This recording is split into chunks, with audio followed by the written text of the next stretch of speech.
जय हिंद फ्रेंड्स। तो आज अपन मैथ की शिक्षण विधि की मैराथन क्लास लेने वाले हैं और इससे पहले जो मैथ के जो सारे टॉपिक हैं उसको अपन वन बाय वन पढ़ चुके हैं और आज अपन है ना मैराथन क्लास के थ्रू उन सारे टॉपिक को कवर करेंगे। बेसिकली इस मैराथन को अपन दो पार्ट्स में बनाएंगे। फर्स्ट पार्ट में अपन कुछ 5 टॉपिक को कवर करेंगे, सेकंड पार्ट में बचे हुए 5 टॉपिक को कवर कर लेंगे। और इससे पहले हमारी सीरीज चली आ रही थी जिसमें अपन हिंदी की शिक्षण विधियों को देखा, उसके बाद अंग्रेजी की शिक्षण विधियों को देखा, देन अपन सोशल साइंस की शिक्षण विधियों को देखा, उसके बाद साइंस की शिक्षण विधियों को देखा। इस तरीके से अपन है ना हर सब्जेक्ट की शिक्षण विधि को कवर करते आ रहे हैं और जब वो शिक्षण विधियां कवर हो चुकी है तो क्यों ना अब वन बाय वन एक एक करके अपन उसका मैराथन कवर करें और देन किसी अदर सब्जेक्ट पे मूव ऑन करें। तो इस तरीके से अपन व्यवस्थित तरीके से पढ़ेंगे। हमारे शिक्षण विधियों का पोर्शन बहुत अच्छी तरीके से कंप्लीट हो चुका है। इसके बाद अपन किसी और पोर्शन पे जाए, इससे पहले अपन एक एक करके सारे सब्जेक्ट का मैराथन क्लास देंगे। यानी एक बार अपन ये अपना मैथ का कवर हो जाए, उसके बाद अपन हिंदी का मैराथन लेंगे, उसके बाद अपन इंग्लिश का मैराथन लेंगे, देन अपन सोशल साइंस का, उसके बाद साइंस का मैराथन लेंगे। इस तरीके से उनको व्यवस्थित तरीके से पढ़ते हुए, यानी एक बार पढ़ लिया है उसके बाद अगर आपने कपड़े घड़ी कर लिए, उनको व्यवस्थित तरीके से अलमीरा में जमा के नहीं रखा है तो संतुष्टि कैसे होगी? हाँ भाई प्रॉपर रख दिए मैंने। तो इस तरीके से अपन चीजों को एकदम वेल अरेंज करके फिर किसी और चीज को मूव ऑन करेंगे ताकि हमें माइंड में संतुष्टि रहे कि जो हमने याद करा ना वो व्यवस्थित तरीके से याद कराए और लास्ट में क्विक रिविजन कर लिया एक मैराथन के थ्रू और देन अपन किसी दूसरी चीज पे आए। देखो क्या होता क्या है कि जब हमें चीजें अस्त व्यस्त तरीके से याद होती है ना तो वो हमें कॉन्फिडेंस तो फील करवाती है लेकिन कंफ्यूजिंग ज्यादा फील करवाती है। यानी कंफ्यूजन से भरे हुए रहते हैं अपन कि कितना याद है, कितना व्यवस्थित तरीके से याद है भी या नहीं याद है। यानी एग्जामिनेशन में हमें याद आ भी पाएगा या नहीं आ पाएगा। तो चीजों को इस तरीके से कंफ्यूजन की स्थिति में क्यों रखें? जब इतना अपन अच्छी तरीके से पढ़ चुके हैं तो क्यों ना उसको एक मैराथन के थ्रू बहुत अच्छी तरीके से वेल अरेंज कर दें ताकि वो हमें ये फील करा सके हाँ वो चीजें हमें बहुत बेहतरीन तरीके से याद है और अब हमें उनको लेकर के चिंता करने की जरूरत नहीं। अब अगर उन चीजों को अपन बहुत लंबे समय बाद भी देखें ना तो वो चीजें हमें व्यवस्थित तरीके से याद रहेगी। तो लेट्स बिगिन, अपन शुरू करते हैं बिना टाइम वेस्ट किए। तो आज कौन कौन से टॉपिक पढ़ने वाले हैं अपन गणित के शिक्षण विधियों के। तो बेसिकली अपन आज 5 टॉपिक कवर करने वाले हैं। तो फर्स्ट टॉपिक जो रहेगा ना वो बेसिक इन्फॉर्मेशन का रहेगा, जैसे गणित का अर्थ है, गणित की परिभाषाएं हैं, गणित के उद्देश्य है, गणित के उपागम, इस तरीके का रहेगा। सेकंड अपना टॉपिक रहेगा गणित की पाठ योजनाओं के बारे में। जो 5 पाठ योजना हमने देखी थी ना वो अपने किलपेट्री की, मोरिसन की, ब्लूम की, उसके बाद आरसीएम उपागम की, उसके बाद कुछ बच्ची कुछ छोटी मोटी इक्का दुक्का कोई आ जाएगी उनको भी अपन कवर कर लेंगे। उसके बाद थर्डली अपन देखेंगे एनसीएफ 2005 के बारे में। एनसीएफ 2005 में जो 5 क्वेश्चन आते हैं ना उसको कवर करेंगे। उसके बाद फोर्थली अपन देखेंगे शिक्षण विधियों के बारे में। जो भी अपनी शिक्षण विधियां आती है ना लगभग 5-7 शिक्षण, लगभग इसमें अपन 7-8 शिक्षण विधियों को कवर करेंगे। एक तो संश्लेषण है, विश्लेषण है, आगमन है, निगमन है, उसके बाद अपने वो रेखीय अनुदेशन वाली आ जाती है, उसको तीनों अपने पी से शुरू करने वाली, जैसे पर्यवेक्षण आ जाती है, प्रदर्शन आ जाती है, प्रयोगशाला आ जाती है। पर्यवेक्षण तो नहीं देखेंगे यहाँ पे, पर्यवेक्षण भी चलो अपन कवर कर ही लेंगे। यहाँ पे पर्यवेक्षण आ जाती है, उसका देख प्रयोगशाला आ जाती है, उसका देख प्रदर्शन करके, प्रदर्शन में वैसे तो मैथ में प्रदर्शन का इतना रोल रहता नहीं है, फिर भी अपने एक परियोजना आ जाती है जो किलपेट्रिक महोदय की अपने दर्शन शास्त्र से बिलोंग करने वाली, वो आ जाती है। बहुत अच्छी मेथड है, इसमें से बार बार क्वेश्चन पूछे जाते हैं तो उसके बारे में अपन कवर कर लेंगे। और नेक्स्ट अपन कुछ उपागम, इसी के साथ अपन कुछ उपागम भी चलो उपागम तो अपन नेक्स्ट में रखते हैं। तो अपन अभी पाठ योजना ही कवर करेंगे ताकि है ना सेशन थोड़ा सा बहुत ज्यादा लेंदी ना हो जाए। उसके बाद फिफ्थली अपन देखेंगे कि जो पाठ योजना है ना उसके जो पद होते हैं, यानी आप जब पाठ लेसन पढ़ाते हो, आप कक्षा में जाते हो तो बच्चों को किस किस स्टेप से होते हुए होमवर्क तक पहुंचते हो, यानी विषय से लगाकर के जो होमवर्क का जो यहाँ इस पायदान से लगाकर इस पायदान तक आप पहुंचते हो ना, जब आप किताब खोलने से लगाकर होमवर्क के स्टेप तक पहुंचते हो तो इस दरमियान आप कौन कौन सी क्रियाविधियां करते हो इसके बारे में अपन पढ़ेंगे। तो कुछ 5 टॉपिक के बारे में अपन और जानकारी देखेंगे। तो अपन वन बाय वन शुरू करते हैं। कौन कौन से टॉपिक देखने वाले हैं आज अपन? देखो सबसे फर्स्ट अपन देखेंगे गणित का अर्थ है। थोड़ा सा अपन फास्ट मूव ऑन करेंगे ताकि चीजें है ना सारी चीजें बहुत अच्छी तरीके से सब कवर होती चली जाए। तो थोड़ा सा अपन क्विकली देखेंगे चीजों को। तो यहाँ से अपने गणित का देखो, गणित यहाँ अपन देखेंगे, एक सेकेंड है ना। तो गणित का अर्थ देखेंगे, उसके बाद परिभाषाएं हैं, उसके बाद उद्देश्य है, उसके बाद उपागम है। ये अपना फर्स्ट टॉपिक रहेगा। सेकेंड टॉपिक रहेगा अपना एनसीएफ 2005, ये अपना थर्ड टॉपिक रहेगा। उसके बाद अपन देख लेंगे कुछ उपागमों के, उपागम तो चलो अपन इसी में देख लेंगे। उसके बाद अपन देख लेंगे ना कुछ शिक्षण विधियों के बारे में। तो यहाँ देखेंगे अपन शिक्षण विधियों के बारे में, शिक्षण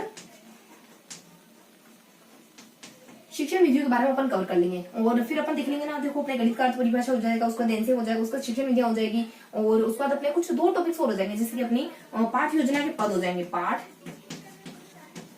योजना के पद हो जाएंगे। उसके बाद कुछ एक और टॉपिक मिस हो रहा है, देखो गणित की शिक्षण विद्या अपने इनसे वगैरह हो जाएगा, ठीक है। उसके बाद शिक्षण विद्या अपन सारी कवर कर लेंगे, उसके बाद पाठ योजना अपन कवर कर लेंगे। उसके बाद देखो ये मोटा मोटी अपन है ना इन 4-5 टॉपिक को कवर करने वाले हैं। तो वन बाय वन अपन शुरू करते हैं कौन कौन से टॉपिक को अपन देखने वाले हैं। और तो सबसे पहले अपन टॉपिक देखेंगे गणित का अर्थ है, गणित की परिभाषा, गणित के उद्देश्य, गणित के उपागम है। इनको अपन लेके चलते हैं कि कौन कौन से इनमें अपन क्या क्या डिटेल देखने वाले हैं, उसको अपन शुरू करते हैं वन बाय वन। तो शुरू करते हैं अपन। और गणित की ना पाठ योजनाओं के बाद अपने गणित की पाठ योजनाओं आ जाती है, उपागम पाठ योजना हमने कवर कर ली थी। यहाँ अपने चलो गणित के अर्थ, गणित की परिभाषा, गणित के उद्देश्य, उसके बाद एनसीईआरटी 2005, उसके बाद अपने शिक्षण विधियां, उसके बाद अपने गणित की पाठ योजना के पद, उसके बाद अपने गणित की पाठ योजना है। तो एक बार हम अपन थोड़ा सा देख लेते हैं। देखो परिभाषा अर्थ देख लिया अपने कि गणित के अपने अर्थ है, उसके बाद अपने परिभाषा है। तो देखो मेरा है ना डबल लिखने का मकसद यही है कि आपके माइंड में एक बार फ्रेमवर्क बन जाए कि हम देखने क्या वाले, गणित का अर्थ, परिभाषा, उद्देश्य और उद्देश्य, उसके बाद अपने उपागम। देखो ये 4 टॉपिक अपन फर्स्टली कवर कर लेंगे।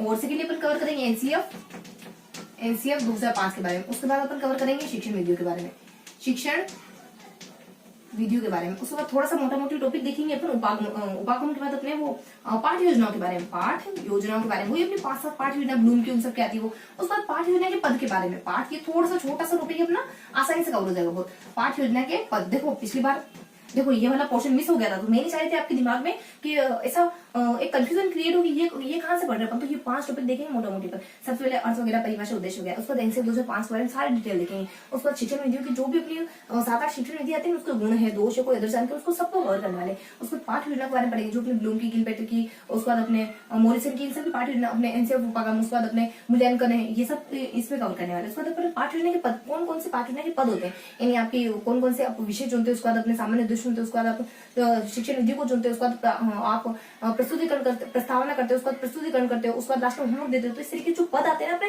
लगभग 10-11 पद होते हैं, उनको अपन कवर करना है। तो अब अपन शुरू करते हैं। देखो फर्स्ट बार में मैंने लिख दिया था, लेकिन फिर मैंने मिटाया क्योंकि ये वाला पोर्शन अपना छोड़ गया था, है ना। तो इस वाले पोर्शन को भी अपन कवर करने वाले हैं। तो अब अपन देखते हैं वन बाय वन। तो one by one upon cover करते हैं।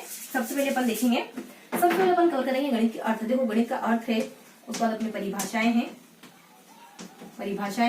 उसके बाद इसके उद्देश्य आ जाते हैं, उसके बाद इसके उपागम आ जाते हैं। बस इन 4 टॉपिक को कवर करने वाले। तो देखो गणित का अर्थ क्या है, गणित का अर्थ अपने गणित शब्द जो मैथमेटिक्स शब्द है वो मैथमेटा से उत्पन्न हुआ है, मैथमेटा से उत्पन्न हुआ है। और जिसका मतलब कि यहाँ जाता गणित, मैथमेटा का मतलब अपने गणित का मीन्स क्या है, गणित का मतलब क्या है, तात्पर्य क्या है, यानी गणना का विज्ञान। गणित का मीन्स लिया जाता है गणना का, देखो गणित का मीन्स क्या लिया जाता है, गणना का विज्ञान, गणना का विज्ञान। ये अपना अर्थ से बिलोंग करने वाली दोनों चीजें कवर हो जाती है। उसको परिभाषा, देखो परिभाषा ट्रिकी तरीके से देखेंगे। देखो अपनी ट्रिकी आ जाती है, थोड़ा सा माइंड में अज्यूम करो। देखो ट्रिकी आ जाती है कि अपना वेद नामक को लड़का, वेद गली से रोज गुजर रहा है माँ, लेकिन मेरा लोक नहीं लौटा रहा है 10 माँ, अब मैं क्या करूं, मैं ना कांटेनर को कह दूं क्या, नहीं बेटा ऐसा मत कर, वो तो शूट कर देगा, वो तो गुंडा मॉल टाइप का, उसको मत कह, वो तो मैं शूट कर देगा। तो फिर अपना बेटा कहता है कि क्यों मैं क्यों डरूं उससे, मैं भी क्या कहूँ क्या, मैं भी तो यंग हूँ, मैं भी तो जवान हूँ, मैं क्यों डरूं उससे, अगर वो अगर शेर है तो मैं भी तो सवा शेर हूँ। तो इस तरीके की अपनी ट्रिक आ जाती है। मैं फटाफट से ट्रिक लिख देती हूँ। अपनी परिभाषा से रिलेटेड क्या आ जाती है कि वेद गली से रोज गुजर रहा है, पर मेरा लोक नहीं लौटा रहा 10 माँ, क्या करूं, कांट नर को कह दूं क्या, बैठ जा बेटे शूट कर देगा, मार देगा तुझे, शूट कर देगा। क्यों माँ, मैं भी तो यंग हूँ, क्यों आई, हो सकता है वो आई, मैं मराठी हूँ, मैं भी तो यंग हूँ, देखो अब अन्य चीजों को कवर करते हैं। देखो सबसे पहले जाता है वेद के द्वारा कहा जाता है मुकुट, गणित को मुकुट। देखो ट्रिकी तरीके से चीजों को देखेंगे, सिर्फ हिंट देखेंगे तो अभी आप माइंड मत करना, क्योंकि अपना मैराथन है, थोड़ा सा लंबा चलेगा, थोड़ा सा फास्ट फॉरवर्ड में रहेंगे अपन, तो थोड़ा सा अपन चीजों को फटाफट से देखते चलेंगे। देखो वेद के द्वारा मुकुट कहा जाता है, गैलीलियो के द्वारा कहा जाता है ये अपने ब्राह्मण है, ब्राह्मण या ब्रह्मांड है। उसके बाद रोजर मेंकर के द्वारा कुंजी कहा जाता है। उसके बाद गुजर रहा है पर मेरा लोक नहीं लौटा रहा है, लोक के द्वारा कहा जाता है आदत। उसके बाद लौटा रहा है के द्वारा कहा जाता है उपकरण। उसके बाद बाद नहीं लौटा रहा है, और 10 माँ 10 के द्वारा कहा जाता है भाषा कहा जाता है, और उसके बाद 10 माँ क्या करूं, और कांट नर को कांट के द्वारा कहा जाता है विज्ञान, और कांट नर के द्वारा कहा जाता है वही नाम, और उसके बाद अपने कांट आ जाता है उसको नर को, और लोग नहीं लौटा रहा है, और 10 माँ क्या करूं, कांट नर को बता दूं क्या, बेटे जा बेटे बेंजामिन के द्वारा निष्कर्ष कहा जाता है, और बेटे के द्वारा अपने एक बेंजामिन के द्वारा निष्कर्ष कहा जाता है, इसके बाद एक अपने बनाट शो आ जाता है, बनाट शो के द्वारा अपने मानसिक शक्तियां कहा जाता है, और उसका तार्किक चिंतन कहा जाता है, और शूट के द्वारा कहा जाता है मानसिक शक्तियां। उसके बाद यहाँ जाता है कि शूट कर देगा, और क्यों आई, देखो आई के द्वारा आइंस्टाइन के द्वारा प्रतिफल कहा जाता है, क्यों आई होगी तो यंग महोदय के द्वारा आधा स्तंभ कहा जाता है, तो इस तरीके से कहा जाता है। देखो इसी तरीके से अपने इन व्यक्तियों के द्वारा परिभाषा दी जाती है, जो हमने शब्द बोले ना उनकी परिभाषा में मेनली हाईलाइटेड शब्द रहते हैं, तो उनसे हमें परिभाषा पूरी अच्छी तरीके से याद हो जाती है। तो अपने अर्थ की उसका परिभाषा उसका उद्देश्य देख लेते हैं। देखो उद्देश्य क्या होते हैं यहाँ पर देख लेते हैं फटाफट से। देखो यहाँ से अपने उद्देश्य के बारे में, तो उद्देश्य आ जाते हैं अपने गणित के उद्देश्य माध्यमिक लेवल पर गणित के उद्देश्य क्या है। देखो अपन कवर करने वाले हैं माध्यमिक स्तर पर गणित उद्देश्य। देखो माध्यमिक स्तर पर गणित के उद्देश्य क्या होता है, देखो किस तरीके से देखेंगे कि रेखा ने ना बीजों के अन्य उपयोगों की एक सारणी बनाई जिसमें उसने एक शब्द तक नहीं छोड़ा। तो रेखा ने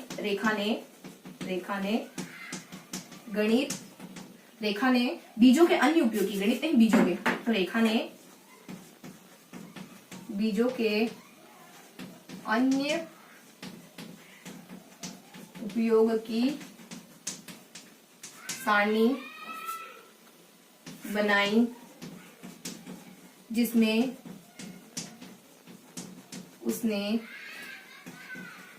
एक शब्द तक नहीं छोड़ा। मतलब कि रेखा गणित की जानकारी हो जानी चाहिए माध्यमिक स्तर पर, उसके बाद बीज गणित की जानकारी, उसके बाद अन्य उपयोग यानी गणित के अपने अन्य उपयोग की जानकारी। प्रसन्नचित रेखा, वो लड़की प्रसन्नचित थी, यानी कि गणित की प्रशंसा करना। उसके बाद रेखा गणित की जानकारी हो जाना, बीज गणित की जानकारी हो जाना, गणित का अन्य क्षेत्रों में उपयोग करने लग जाना, उसके बाद सारणी वगैरह बनाना आ जाना, उसके बाद बनाई लेकिन जिसमें उसने एक शब्द तक नहीं छोड़ा, मतलब शब्दावली की जानकारी हो जाना। तो इस तरीके के हमारे माध्यमिक लेवल पर हमारे गणित के ये सारे पहलू एक बच्चे में डेवलप हो जाने चाहिए। उसके बाद अपने बीज गणित में, अंक गणित में, रेखा गणित में, इन सब में क्या क्या चीजें बच्चे में डेवलप हो जानी चाहिए इस स्तर पर। तो यहाँ ज्यादा सबसे पहले अपने अंक गणित में क्या क्या चीजें डेवलप हो जानी चाहिए बच्चे में, उसके बाद बीज गणित में क्या क्या हो जानी चाहिए, उसके बाद अपने रेखा गणित में क्या क्या चीजें डेवलप हो जानी चाहिए। देखो यहाँ हो जानी चाहिए बच्चों में एक अपनी तार्किकता और उसके बाद क्रियात्मकता। बच्चों में यहाँ पर ये करेगा तो बच्चा तार्किक बनेगा। उसके बाद देखो अंक गणित में बच्चे में तार्किकता आ जाएगी, उसके बाद क्रियात्मकता आ जाएगी। उसके बाद सेकेंड अपने बीज गणित में क्या आ जाएगा, बीज गणित में आ जाएगा कि वो तथ्यों को स्पष्ट यानी पुष्टि करने लगेगा, उसके बाद अपने स्पष्ट करने लगेगा, उसके बाद अपनी व्याख्या करने लगेगा। इनके अलावा क्या करने लगेगा, वो चीजों को सरल करने लगेगा, उसके बाद अपनी चीजों को संक्षिप्त करने लगेगा, संक्षिप्तीकरण, उसके बाद चीजों का सामान्यीकरण करने लगेगा। यानी बीज गणित का उद्देश्य क्या होता है, ये सब पढ़ना है। बीज गणित क्या होता है, वो अपने a+b का होल स्क्वायर बराबर 2ab, वही वाला सूत्र होता है अपना, है ना। तो मैं भी सूत्र सही बोला ना मैंने फर्स्ट में। देखो a+b का होल स्क्वायर बराबर a²+2b²+2ab, है ना, यही होता है ना अपना। तो यहाँ से था कि पुष्टि करना, स्पष्ट करना, व्याख्या करना, सरल करना, स्पष्टीकरण करना, सामान्यीकरण करना, ये सामान्य जनरलाइजेशन करना। उसको तो अपने रेखा में क्या होता है, यानी कि यहाँ से था कि अपने चित्रों की कल्पना कर लेना, उसके बाद चित्रों की रचना कर लेना और उपकरण को पहचान लेना। कल्पना ने अपना उपकरण पहचान लिया, देखो कल्पना ने अपना उपकरण पहचान लिया, यानी उपकरणों का सही उपयोग करना, उसके बाद आकृतियों की पहचान कर पाना। तो ये सारे उद्देश्य होते हैं अपने रेखा गणित के। बीज गणित, अंक गणित वो अपने हिसाब किताब की तार्किकता, उसके बाद क्रियात्मकता। रेखा गणित में चीजों को कल्पना कर लेना, चीजों के उपकरणों का यूज करना आ जाना, उसके बाद चीजों को पहचानना आ जाना, मतलब ये अपने त्रिभुज, अपने आयत, वर्ग, षटकोण, इन चीजों को पहचानना आ जाना। तो ये अपने बेसिक उद्देश्य होते हैं जो अपने माध्यमिक स्तर के उद्देश्य होते हैं। उसके बाद अपन देखेंगे ना उद्देश्य में देखो कुछ और व्यक्ति भी आते हैं। तो यहाँ देखते हैं अपन उद्देश्य को बेसिकली अपने को दो तरीकों से देखना होगा। उद्देश्य को बेसिकली अपने को दो तरीकों से देखना होगा। उद्देश्य दो तरीके से देखना होगा। बेसिकली अपना उद्देश्य देख लिया, अपने माध्यमिक लेवल के उद्देश्य देखिए, उसका कुछ अन्य व्यक्ति विशेष आ जाते हैं, उनके अनुसार कुछ उद्देश्य होते हैं। यहाँ अपन देखिए माध्यमिक स्तर पे क्या क्या उद्देश्य होते हैं। सेकंड अपन देखेंगे अन्य व्यक्ति विशेष के अनुसार क्या उद्देश्य होते हैं, यानी कोई व्यक्ति विशेष को उद्देश्य बताते हैं उनके बारे में। तो व्यक्ति विशेष में कौन आता है, व्यक्ति विशेष में आते हैं ना अपने ब्लूम महोदय, वो सब आ जाते हैं, अपने ब्लूम आ जाता है, उसके बाद अपने करथवाल आ जाता है, उसके बाद अपने सिम्पसन आ जाता है, ये तीनों बताते हैं। सिम्पसन आ जाता है, सिम्पसन महोदय, ये तीनों बताते हैं। उसके बाद अपने RCM उपागम, ये भी तो अपने उद्देश्य बताने वाला उपागम है। तो ये इन दोनों के अनुसार भी अपन उद्देश्य देखेंगे। ये वाला उद्देश्य और करिए, अब ये वाला उद्देश्य अपन देखेंगे। तो अपन शुरू करते हैं सेकेंडरी उद्देश्य को। तो उद्देश्य को कितना दो तरीके से देखना है, उद्देश्य को दो तरीके से देखना है, माइंड में रिकॉल रखना, उद्देश्य को दो तरीके से देखना है। तो यहाँ जब अपने उद्देश्य को फर्स्ट तरीका अपन कवर कर लिया, अब अपन देखेंगे सेकंड तरीका। देखो सेकंड तरीका क्या होता है उद्देश्य को कवर करने का। यहाँ आ जाता है सबसे पहले अपने आ जाता है ब्लूम महोदय, यहाँ आ जाता है अपने ब्लूम आ जाता है, उसके बाद अपने करथवाल आ जाता है, करथवाल साहब आ जाते हैं। उसके बाद लास्ट में अपने सिम्पसन महोदय आ जाते हैं। क्या आ जाते हैं? अपने सिम्पसन महोदय आ जाते हैं। देखो ये कब को ये इनका समय कब को माना जाता है? इनका समय माना जाता है ना अपने कुछ यहाँ माना जाता है अपने 56 माना जाता है। उसके बाद अपने यहाँ अपने 6 4 और लगभग 9 माना जाता है, 64 माना जाता है। उसके बाद 69 माना जाता है। ये इनके समय माने जाते हैं। यानी ये 1956 में आए और ये अपने 1964 में आए, ये 1969 में। तो इसे समय आ जाता है। ये किस पर देते हैं? ज्ञान पर देते हैं, ये भाव पर देते हैं, क्रिया पर देते हैं। तो यहाँ अपने क्रियात्मकता, यहाँ भाव, यहाँ पे ज्ञान। तो ये अपने ज्ञानात्मक उद्देश्य देते हैं। उसके बाद ये भावात्मक उद्देश्य देते हैं। उसके बाद ये अपने क्रियात्मक उद्देश्य देते हैं। तो इन तीनों के बारे में अपन जानकारी कवर करने वाले। फर्स्ट, उसके बाद अपने सेकंड, उसके बाद थर्ड। देखो इन्होंने कुछ चरण बताए। सबसे पहले क्या आ जाता है अपने, यहाँ आ जाता है अपने ज्ञान आ जाता है। यहाँ आ जाता है अपने कि यहाँ अपने देखो ट्रिकी तरीके से देखे ना तो जी बी जी आ जाता है। जी से अपने ज्ञान आ जाता है, बी से अपने बोध आ जाता है, जी बी, और जी से क्या आ जाता है? जी बी जी, और जी बी जी, जी से अपने आ जाता है ना ज्ञानोपयोग। यहाँ आ जाता है अपने ज्ञानोपयोग कहो या ज्ञानोपयोग कहो। उसके बाद विश्लेषण, संश्लेषण, मूल्यांकन।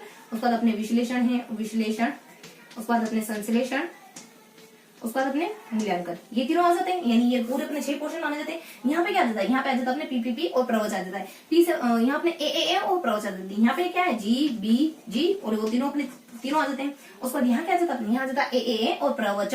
देखो ए से क्या आ जाता है? सबसे पहले अनुक्रिया करना, सबसे पहले आग्रहण आ जाता है। कोई चीज आपने देखी, उसके बाद उसको लेकर आपने अनुक्रिया करी, तो यहाँ अपने आग्रहण आ जाता है। उसके बाद अनुक्रिया आ जाता है। उसके बाद अपने अनुमूल्यन आ जाता है। उसके बाद अनुमूल्यन आ जाता है। उसको प्रवच, प्र से अपने प्रत्ययीकरण आ जाता है, प्रत्ययीकरण प्र। उसका बी से आ जाता है प्रवच, बी से आ जाता है व्यवहारीकरण, उसका प्रवच, प्र व और च से क्या जाता है अपने चरित्र निर्माण, च से अपने चरित्र का निर्माण, बस चरित्र निर्माण, ये जानकारी आ जाती है यहाँ पे। उसके बाद यहाँ पे क्या आ जाता है? यहाँ आ जाता है अपने यहाँ आ जाता है अपने यूके, और यूके अपने नशा करता है, यूके अपने नशा करता है। यू से अपने आ जाता है उद्दीपन, सबसे पहले अपने उद्दीपन आ जाता है। उसका के से क्या आ जाता है? आपको क्रिया करना या फिर कार्य करना। के से अपनी क्रिया, और यूके क्या करता है? नशा करता है। न से क्या जाता है? नियंत्रण करना। उसके बाद नियंत्रण के बाद क्या जाता है? स से समायोजन करना। उसके बाद नशा करता है ना, तो एस से वापिस आता है, एस से अपना जाता है स्वाभाविकरण। यहाँ पे क्या व्यवहारिक है, यहाँ स्वाभाविकरण। उसके बाद लास्ट में क्या जाता है? नशा। उसके बाद एस हो गया। उसके बाद ए से आ जाता है आपकी आदत का निर्माण हो ही जाता है। लास्ट में आप आदत आपकी बनी जाती है। कोई उद्दीपक देखा, क्रिया करी, उसके बाद आपने नियंत्रण स्थापित करा, साइकिल देखी, साइकिल चलाना चले गए, नियंत्रण करना था, उस पर आपको बैलेंस बनाना था, स्वभाव में उतारा, बार बार रोज चला, इस पर अंततः आके आपकी हैबिट बनी गई। आजकल आपकी हैबिट चलाना, हैबिट चलाना क्या, साइकिल चलाना आपकी हैबिट में उतर गया, आपकी आदत में उतर गया, शुमार हो गया आपकी आदत में। तो ये इसके उद्देश्य, मैंने कहा था ना व्यक्ति विशेष के अनुसार, तो अपने 3 व्यक्ति विशेष आ जाते हैं। ये तीनों उद्देश्य बताते हैं कि ज्ञान का आप चीजें पढ़ते हो तो क्या उद्देश्य होता है? भाव, किसी आप फीलिंग को, इमोशन को देखते हो तो आपको क्या उद्देश्य होता है? क्रिया, यानी कोई आप काम करते हो तो आपको क्या उद्देश्य होता है? कैसे कैसे वो काम करना सीखते हो, तो इस तरीके से इनके द्वारा बताया जाता है। अब ब्लूम महोदय के बारे में थोड़ा सा जानकारी देखेंगे। सबसे इंपॉर्टेंट अपने ब्लूम भाई साहब, इन्हीं को अपन लेकर के चीजों को पढ़ते हैं। ब्लूप्रिंट जो बनती है ना, वो इन्हीं के उद्देश्य को ध्यान रखी बनती है। तो थोड़ा सा ब्लूम महोदय के बारे में थोड़ी सी जानकारी देख लेते हैं। तो देखो ब्लूम महोदय के बारे में क्या जानकारी देखेंगे अपन। देखो ब्लूम भाई साहब के बारे में अपन जानकारी देखेंगे। इनको थोड़ा सा इनके जो अपने ब्लूम महोदय आ जाते हैं ना, तो ब्लूम की टेक्सोनॉमी को हमने थोड़ा सा परिवर्तन करा। तो ब्लूम में संशोधन, यानी ब्लूम की टेक्सोनॉमी में संशोधन, ब्लूम टेक्सोनॉमी में परिवर्तन हुआ है, फिर संशोधन हुआ है, थोड़ा सा संशोधन हुआ है। उसको देख लेते हैं क्या संशोधन हुआ। संशोधन हुआ ना वाय, और उसके बाद अपने देखो वाय आ जाता है, उसके बाद वाय आप, उसके बाद अपने मस, और यहाँ बी आ जाता है। आप वाई, आप मस्त क्यों रहते हो? अरे यार मेरे को समझ नहीं आता, आप देखो तो मैं भी मुस्कुरा कैसे रहते हो? आपके पाँव में कांटा चुभ रहे, समस्याओं से आपकी जिंदगी घिरी हुई, लेकिन होठों पे हमेशा स्माइल रहती, आंखों में हमेशा चमक रहती। How can it possible? कैसे पॉसिबल हो पाता है ना? यानी अपनी खुशी अपने हाथों में होती है। समस्या चाहे कुछ भी हो, बाहर का वातावरण चाहे कुछ भी हो, लेकिन मुझे खुश, अपने आप को खुश रखना मेरी पर्सनल जिम्मेदारी है। तो मैं क्यों खुश रहूं? अगर समस्या आई नहीं, समस्या नहीं होती, मतलब कि आपकी परिस्थिति आपकी समस्या नहीं होती। परिस्थितियां समस्या तब बनती है जब आपको परिस्थितियों से जूझना ना आता हो, परिस्थितियों से जूझ कर उनको टैकल करना ना आता हो, क्योंकि नदी में डूबने से किसी की मौत नहीं होती। बहुत बार सुना होगा आपने। देखो मैं कोई ऐसा प्रवचन नहीं देने आई हूँ, लेकिन फिर भी चलो चीजें आ जाती है तो बता देते। तो यहाँ जाता अपने वाई के बारे में, वाई से क्या जाता है? देखो वाई ए पी, उसका वाई ए पी, उसका यहाँ जाता अपने वी एम एस। तो क्या क्या परिवर्तन हुआ? देखो वाई से इन्होंने याद करना कर दिया, वहां अपने बोध था, यहाँ याद करना कर दिया, यहाँ से यहाँ अपने अवबोध कर दिया इन्होंने। यहाँ जाता और से अपने अवबोध आ जाता है, वहां पर अपना बोध था, यहाँ इन्होंने थोड़ा सा अवबोध कर दिया। उसको त्री से प्रयोग, वहां पे अपने ज्ञानोपयोग था, थोड़ा इन्होंने प्रयोग कर दिया, थोड़ा सा इन्होंने नाम मॉडिफाई करा, आगे पीछे करा है। उसको दी से यहाँ विश्लेषण आता ही है, अपना विश्लेषण। उसके बाद एम से अपने मूल्यांकन आता ही है। और यहाँ पे इन्होंने ना लास्ट में सृजनात्मक शब्द जोड़ दिया, यहाँ सृजनात्मकता आ जाती है, वहां संश्लेषण था, यहाँ सृजनात्मकता, संश्लेषण को बिल्कुल हटा दिया ये शब्द। तो ये अपना संशोधित रूप है जो बाद में परिवर्तन हो गया था ना उसके बाद का रूप है। तो ये ब्लूम महोदय के बारे में थोड़ा सा संशोधन हुआ था, इसके बारे में अपन कवर कर लिया। अब किसके बारे में आता है, अब मैंने कहा था देखो दो तरीके से देखेंगे, एक तो अपन जो अपने माध्यमिक लेवल के उद्देश्य उनको कवर कर लिए, उसके बाद कुछ व्यक्ति विशेष में अपने ब्लूम महोदय के लिखे पर लिए, एक और व्यक्ति विशेष, दो व्यक्ति विशेष कौन था अपने आरसीएम उपागम।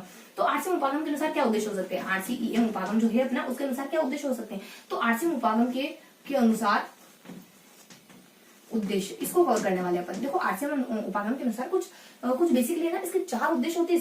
इसके अनुसार अपने चार उद्देश्य बताए जाते हैं। जीएसपीसी, तो जीएसपीसी से जी से सबसे पहले अपने ज्ञान बताते हैं, ज्ञान जीएस, ऐसे बताते हैं यहाँ पे ज्ञान आ जाता है, उसके बाद अपने एस से समझ आ जाता है, इन्होंने ना थोड़ा सा नाम बदल दिया था ना तो समझ आ जाता है, जीएस, उसका पी से आ जाता है प्रयोग, पीसी, जीएसपीसी, और यहाँ आ जाता है अपने राष्ट्र में यहाँ सृजनात्मकता, ज्ञान आ जाता है, समझ आ जाता है, प्रयोग आ जाता है, सृजनात्मकता, जीएसपीएस यहाँ सृजनात्मकता। क्योंकि इन्होंने ये तो नाम बदला था, अभी अपने ये तो देखा कि जो अपना आरसीएम उपागम है ना, जो अपना ब्लूम है ना, चलो वो अपन वही रखते हैं। अपने आरसीएम उपागम में चार चरण माने जाते हैं, अपन थोड़ा सा आगे कवर करेंगे जब अपन उपागम देखेंगे ना। उपागम में भी आरसीएम उपागम बहुत बेहतरीन उपागम है, जब इसको कवर करेंगे ना तब अपन ये देखेंगे इन्होंने क्या करा। फिर भी चलो थोड़ा सा इन्फॉर्मेशन ले लो कि जो अपने ब्लूम उपागम है ना उससे रिलेटेड है अपने आरसीएम उपागम, और ब्लूम में थोड़ा सा हेर फेर करके देखो, ब्लूम में 6 माने जाते हैं, वो अपने भी देखा, ज्ञान है, बोध है, प्रयोग, संश्लेषण, मूल्यांकन, वो देखा ना, उसी में थोड़ा सा हेर फेर करके इन्होंने ये चार चीजें बनाई। तो उसी को मैं थोड़ा सा बताना चाह रही थी कि यहाँ अपने जीएसपीएस आ जाता है। तो ज्ञान में क्या आता है, देखो ज्ञान में आपको चीजों का यहाँ जाता है अपने प्रत्यास्मरण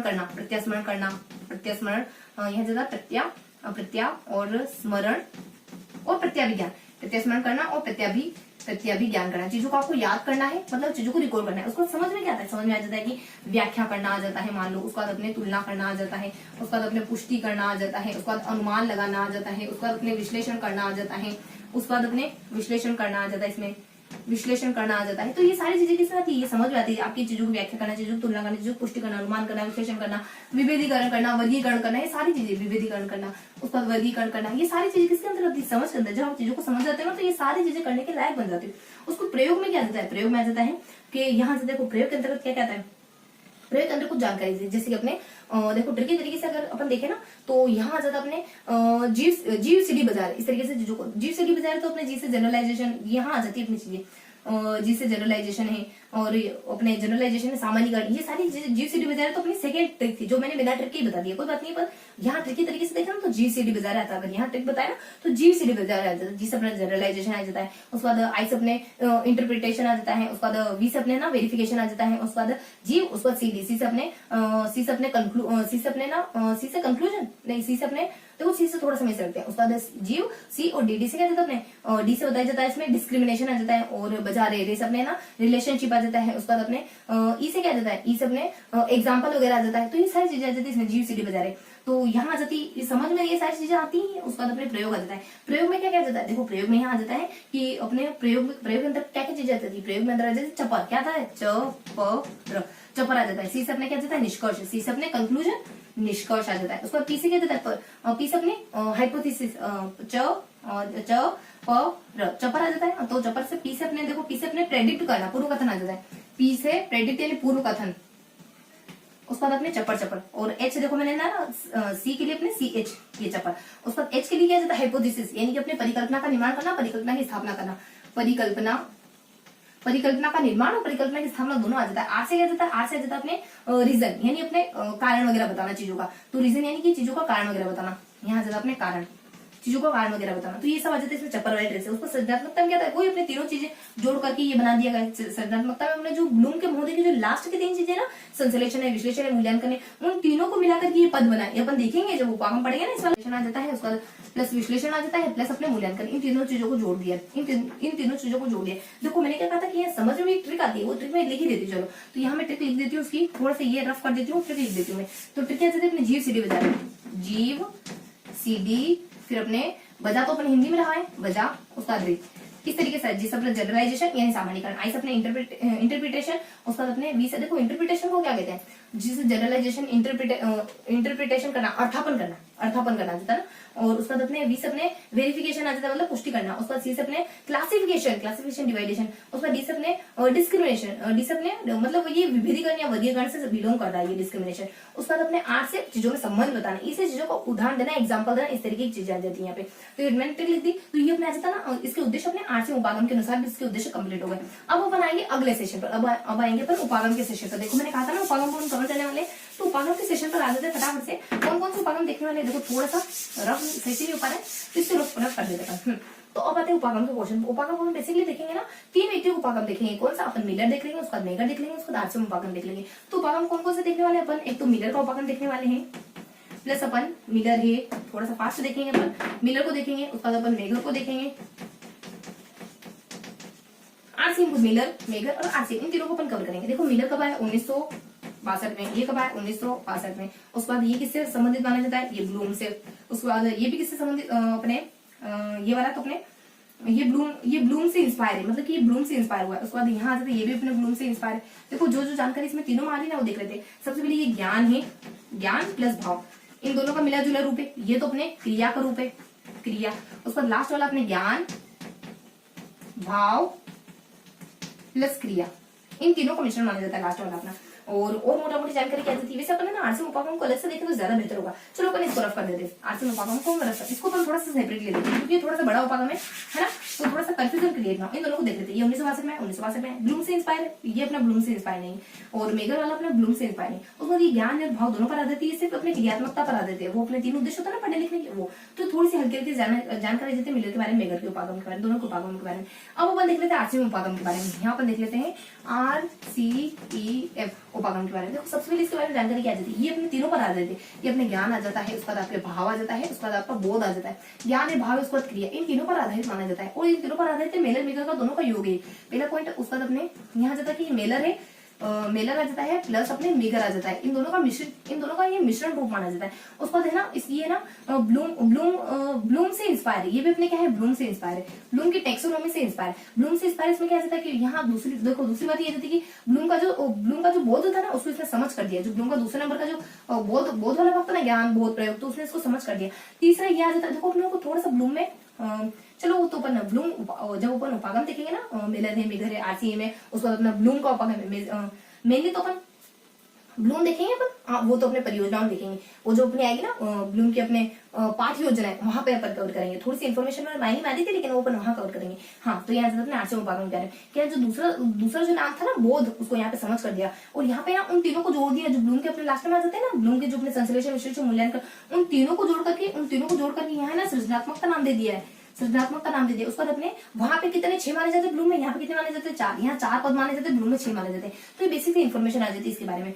और क्या जानकारी जाती है, ये है ना एक मैसूर, ये ना मैसूर में इसका विकास कहाँ हुआ है, मैसूर में इसका विकास कहाँ हुआ है, मैसूर यानी कर्नाटक में इसका विकास हुआ, ऐसा माना जाता है। उसके बाद इसके जो पद होते हैं ना उनमें क्या क्या आ जाता है। देखो आरसीएम उपागम की मैंने उद्देश्य बताया ना तुम्हें, आरसीएम उपागम के उद्देश्य बताया ना, वही यहाँ पे भी इसके उद्देश्य होते हैं। यानी अपने आरसीएम उपागम तो अपन पहले देख ही चुके, अब इसके उद्देश्य क्या होते हैं, यानी इसके चरण क्या क्या होते हैं, इसके चरण क्या होते हैं, इसके चरण वही अभी जस्ट अपन ने देखे आरसीएम उपागम के अनुसार जो उद्देश्य देखे वही इसके चरण कौन कौन से आ जाते हैं। इसके चरण सबसे पहले आ जाता है अपने ज्ञान, वही अपने जीएसपीसी, जी से अपने आ जाता है ज्ञान। उसके बाद एस से आ जाता है अपने समझ, उसके बाद पी से आ जाता है प्रयोग, और सी से आ जाता है अपने जीएसपीएस, तो ऐसे आ जाता है अपना सृजनात्मकता। तो देखो वहां पे उन्होंने आरसीएम उपागम में इन तीनों को ही कवर करा ना, सिर्फ इन चारों को कवर करा, आपने ज्ञान आ जाता है, उसका समझ आ जाता है, प्रयोग होता है, तो बहुत होता है। तो जो भी मैंने वहां पे आपको बताया ना वो आरसीएम उपागम के अनुसार उसके उद्देश्य भी हो सकते हैं, क्योंकि ज्ञान का क्या उद्देश्य आपके यही अपने याद कराना चीजों को, उसका समझ का क्या उद्देश्य, आपने चीजों को तुलना करना, तर्क करना, संबंध बताना, ये सब। उसका प्रयोग का क्या उद्देश्य, यानी आपको प्रैक्टिकल तरीके से चीजें करना आ जानी चाहिए। उसका सृजनात्मकता का क्या उद्देश्य, सृजनात्मकता का उद्देश्य इसमें संश्लेषण, विश्लेषण, मूल्यांकन। देखो मैंने ना थोड़ा सा बाई मिस्टेकली यहाँ मैंने जो उद्देश्य के सेशन में बताया ना, क्योंकि वो तो उद्देश्य कहाँ हो रहे, जो आरसीएम उपागम के अनुसार मैंने जो पोर्शन बताया है वो उद्देश्य कहाँ हो रहे, आपको पढ़ाई के उद्देश्य बताने थे ना। तो आरसीएम उपागम के उद्देश्य में थोड़ा सा रिकेप करके फटाफट से वापस बता देती हूँ। ये अपना यहाँ कवर हो गया ना पूरा, यहाँ अपने मिलर का उपागम कवर हो गया, मेगर का उपागम कवर हो गया, आरसीएम उपागम कवर हो गया, ये पूरा पोर्शन यहाँ पे कंप्लीट है। उसके बाद जो उन्होंने आरसीएम उपागम के अनुसार जो उद्देश्य देखे ना उनमें थोड़ा सा मॉडिफिकेशन करना है, तो थोड़ा सा अपन फ्लैशबैक में जाते हैं। तो यहाँ से अपने आरसीएम उपागम के अनुसार कुछ उद्देश्य देख लेते हैं अपन, तो उन उद्देश्यों को अपन फटाफट से कवर कर लेते हैं। तो अपने आरसीईएम के अनुसार अपने उद्देश्य क्या थे, देखो आरसीएम के अनुसार तो उद्देश्य थोड़े अलग हो जाएंगे अपने, तो यहाँ अपने ज्ञान आ जाएगा सबसे पहले। देखो इसको अपन तरीके से देखें ना, आरसीएम के उद्देश्य को, आरसीएम के अनुसार उद्देश्य, इसको देखना है आपने को, आरसीएम के अनुसार उद्देश्य को कवर करना है। तो इसको अपन देखें तो क्या क्या आ जाएगा यहाँ पे, एक तो क्या आ जाएगा, उसके बाद उसके बाद ए और जी आ जाएगा। सबसे पहले क्या आ जाएगा, ज्ञान आ जाएगा, उसके बाद ए से अपने अवबोध आ जाएगा, उसके बाद ए से अनुप्रयोग आ जाएगा, उसके बाद के से आ जाएगा अपने कल्पना करना, उसके बाद ए से आ जाएगा अपने अभिरुचि और अभिरुचि आ जाएगा। अभिरुचि वाले उद्देश्य कौन से होते हैं, अभिवृत्ति। देखो ये है ना उद्देश्य, तो अपने उद्देश्य कहाँ हो रहे थे, तो अदर जानकारी हो रही थी, तो अभिवृत्ति ये सारी चीजें आ जाती है। ज्ञान, बोध है, प्रयोग, अपने ज्ञान है, बोध है, उसका प्रयोग, उसका कल्पना करना है, अभिरुचि है, उसका अभिवृत्ति, इनके अनुसार क्या होता है, ज्ञान से वो प्रत्यस्मरण हो सकता है प्लस प्रत्यभिज्ञान हो सकता है। उसका अवबोध में क्या हो जाता है, अवबोध में आ जाती है वो अपने अभी मैंने बताया था ना, अपने व्याख्या करना है, तुलना करना, व्याख्या करना, उसके बाद अपनी चीजों की तुलना करना, उसके बाद चीजों को पुष्टि करना, चीजों का अपने अनुमान लगाना है ना, और चीजों का अपने विश्लेषण करना, चीजों का वर्गीकरण करना है ना, और चीजों के संबंध बताना, ये सारी चीजें इसमें आ जाती है। उसका अपने यहाँ क्या आ जाता है, देखो प्रयोग में आ जाता है अपने आईसीआई बैंक आ जाता है, आज से मतलब कि आइडिया यानी विचार वगैरह आ सकता है। उसका अपने त्रुटि सुधार करना, मतलब कि आई से इंप्रूवमेंट। उसके बाद सी से अपने चयन करना है, अच्छी शिक्षण विधियों का चयन करना, यानी जो अच्छी शिक्षण विधि है उनका चयन करना बच्चों का आ जाता है कि हमें किस तरीके से पढ़ना है। देखो लाइटिंग की थोड़ा सा इशू है लाइटिंग का, तो मैं भी आपको ना चौक बोर्ड पे अच्छे से दिख रहा होगा, तो चलो अपन कंटिन्यू करते बिना देरी के। तो यहाँ से तो अपने कल्पना के बारे में, देखो कल्पना में क्या जाता है, कल्पना में हमारे जाती है कि देखो यहाँ जाता है कि अपने तालिका बना लेना, प्लस अपने तालिका बनाना, उसके बाद अपने यंत्रों का सही इस्तेमाल करना, उसके बाद सारणी बनाना, और उसके बाद अपने यहाँ जाता है अपने तालिका बनाना, उसके बाद यंत्रों का इस्तेमाल करना, उसके बाद सारणी बनाना, और उसके बाद अपने बस इस तरीके की चीजों को इस्तेमाल करना, यानी चीजों को है ना यूज करना है, प्रैक्टिकल चीजें आ जाती, सारणी बनाना, तालिका बनाना, यंत्रों का इस्तेमाल करना, और उसके बाद अपने बस इस तरीके की चीज आती है। उसके बाद अपने रुचि में क्या जाता है, रुचि में आता है प्रश्न पूछने लग जाते हो, उसके बाद अपने वाचनालय में जाने लग जाते हो, उसके बाद अपने जीवनी वगैरह पढ़ने लग जाते हो, और उसके बाद अपने फिर अपने रीडिंग, उसके बाद अपने क्लब बोर्ड वगैरह में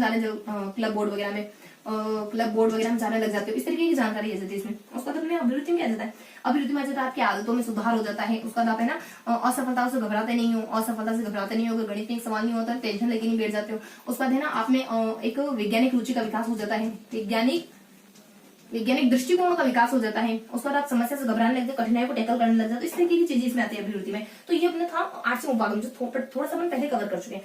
तो ये अपने आठवें उपागम के बारे में जानकारी थी। अब अपन है ना ये वाला पोर्शन अपन पूरा कंप्लीट कर चुके हैं, तो फटाफट से दोहरा दीजिए कि कौन सा पोर्शन अपन पढ़ा है। तो हमने अर्थों के बारे में देखा, उसका परिभाषा के बारे में देखा, उसका उद्देश्य के बारे में देखा, उसका उपागमों के बारे में देखा। अर्थ में क्या देखा, मैथमेटिक्स आ जाता है। उसका अपने और देखो फटाफट से चीजों को रिकैप करते चलते हैं। यहाँ अपने मैथमेटिक्स आ जाता है और गणना का ज्ञान आ जाता है। उसका अपने परिभाषा क्या जाता है कि माँ जो अपने वेदना गली से रोज गुजरा, लेकिन मेरा रोक नहीं उठा, 10 माँ क्या करूँ कांटेदार को कह दू क्या, नहीं बेटा बैठ जा, शूट कर देगा वो तुझे, वो तो गुंडा मवाली। माँ मैं भी क्या कहूँ क्या, मैं भी तो यंग मैन हूँ, मैं भी तो एक जवान आदमी हूँ, ये जाता है। उसके बाद अपने उद्देश्य आ जाते हैं। देखो उद्देश्य क्या आ जाता है, अपने उद्देश्य बताने वाले अपने दो, एक माध्यमिक लेवल के उद्देश्य, व्यक्ति विशेष के अनुसार। माध्यमिक लेवल के उद्देश्य आ जाता है कि जो अपनी रेखा है ना, प्रश्न चित्र का, उसने बीजों की एक सारणी बनाई, उसमें एक शब्द तक नहीं छोड़ा। उसके बाद अपने गणित के, रेखागणित के, बीजगणित के, ये सारे उद्देश्य आ जाते हैं। उसके अनुसार उसके बाद अपने व्यक्ति विशेष के अनुसार उद्देश्य आ जाते हैं। व्यक्ति विशेष के अनुसार कौन कौन व्यक्ति विशेष, यहाँ जाता है अपने ब्लूम महोदय के अनुसार, आठवें उपागम के अनुसार ब्लूम महोदय। उसके बाद में ब्लूम आ जाता है, उसके बाद सिम्पसन आ जाता है, कर्तवाल आ जाता है। ब्लूम के द्वारा क्या दिया जाता है, ज्ञान आ जाता है, बोध आ जाता है, प्रयोग, संश्लेषण, मूल्यांकन। उसके बाद ब्लूम आ जाता है, कर्तवाल आ जाता है, सिम्पसन। कर्तवाल के द्वारा क्या दिया जाता है, कर्तवाल के द्वारा दिया जाता है अपने ए और पी, और ए से क्या जाता है अपने, इसे आ जाता है कि अपने आग्रहण करना जाता है। उसके बाद अपने अनुमूलन करना, आग्रहण करना, सबसे पहले आग्रहण करना, अनुक्रिया करना, अनुमूलन करना, पीवीसीपी से अपने प्रत्ययीकरण आ जाता है, और व्यवस्थापन आ जाता है, उसको चरित्र का निर्माण आ जाता है। और उसका अपने लास्ट में बता दिया जाता है कर्तवाल के द्वारा, ब्लूम कर्तवाल सिम्पसन के द्वारा। सिम्पसन के द्वारा क्या बताया जाता है, उद्दीपक बताया जाता है, अनुक्रिया बताया जाता है, नियंत्रण बताया जाता है, समायोजन बताया जाता है, लास्ट में 2 और बताया जाता है, व्यवहारीकरण और आदत का निर्माण, ये सब बता दिया जाता है। थोड़ा सा अपने ब्लूम में थोड़ा संशोधन हो गया, तो यहाँ अपने वाई आप उसका मस्त कर लेते हो, बस इस तरीके की चीजें आ जाती है। तो इसके अनुसार उद्देश्य होगा। उसको आरसीएम उपागम के अनुसार, आरसीएम उपागम के अनुसार कुछ 6 उद्देश्य होते हैं। क्या आ जाता है अपने बीच में, क्या आ जाता है, उसका वाई ए, उसका ए आ जाता है, और जी आ जाता है ज्ञान, तो अपने ज्ञान आ जाता है। उसका अपने अनुप्रयोग आ जाता है, उसका अपने ज्ञान आ जाता है, उसके बाद अवबोध आ जाता है, उसके बाद अनुप्रयोग आ जाता है, उसके बाद अपने कैसे अपने ना कौशल वगैरह आ जाता है, फिर अपने अभिरुचि वगैरह आ जाता है, फिर अभिवृत्ति। ये सारे अपने आरसीएम उपागम के अनुसार उद्देश्य होते हैं। उसके बाद लास्ट हमने देखा उपागमों के बारे में। कौन कौन से उपागम देखे अपने? यहाँ जाता है मेलन, मेघम और अपने आरसीएम उपागम को कवर करा। मेलन मेघम तो बस 1962 में आते हैं, 1962 में आते हैं। दोनों ही अपने ना, दोनों तो क्या, फर्स्ट वाला अपने ज्ञान पे और भाव पर आ जाते थे, लास्ट वाला अपने क्रिया पर आ जाते थे। और जो अपने आरसीएम, ये दोनों कवर हुए, छोटे छोटे से हल्की हल्की जानकारी। लास्ट वाला जो अपना अपना आरसीएम उपागम, वो थोड़ा सा अच्छा उपागम है। वो क्या कहता है कि वो है ना अपने दोनों का मिला जुला रूप है। वो तीनों जो ज्ञान, बोध है, ज्ञान है, उसके बाद अपने भाव है, उसके बाद अपने ना अनुप्रयोग है, मतलब कि ज्ञान है, भाव है, क्रिया है, इन तीनों का मिला जुला रूप है वो। और है ना ब्लूम से बहुत इंस्पायर है वो, तो इस वजह से ब्लूम के जो 6 बताए जाते हैं ना अपने 6 चरण, उसी में से बस काटाबेटी करके ना इसके 4 चरण माने जाते हैं। और इस तरीके की इसके 4 चीज, और इसके ना इन चारों चीजों के अंदर आती क्या क्या चीजें, इन 4 पोर्शन है तो उनके अंदर क्या क्या चीजें आती है वो भी अपने कवर करा। तो इस तरीके से फर्स्ट पोर्शन अपना कंप्लीट हो गया। अब अपने को देखना है सिर्फ 4 पोर्शन देखने हैं अपने को, इन 4 पोर्शन को पढ़ेंगे अपन। अब अपन आ जाते हैं सेकंड पोर्शन पर। सेकंड पोर्शन कौन सा देखने वाले अपन? सेकंड पोर्शन कौन सा कवर करेंगे अपन? सेकंड पोर्शन कवर करेंगे अपन एनसीएफ 2005 के बारे में। यहाँ कवर करेंगे अपन एनसीएफ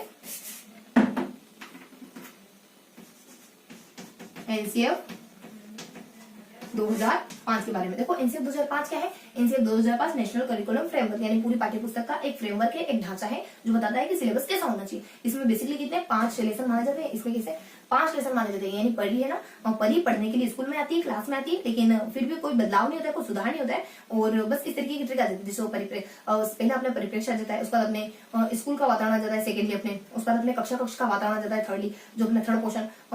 देखो अपना फर्स्ट तो अपने परिप्रेक्ष्य आता है, देन अपने सेकंड वाला जो पोर्शन है ना वो अपने ज्ञान आता है, सेकंड अपने ज्ञान वाला आता है, उसका थर्ड आता है अपने स्कूल, उसके बाद अपने थर्ड के बाद अपने फोर्थ आता है कक्षा कक्ष, उसके बाद सुधार।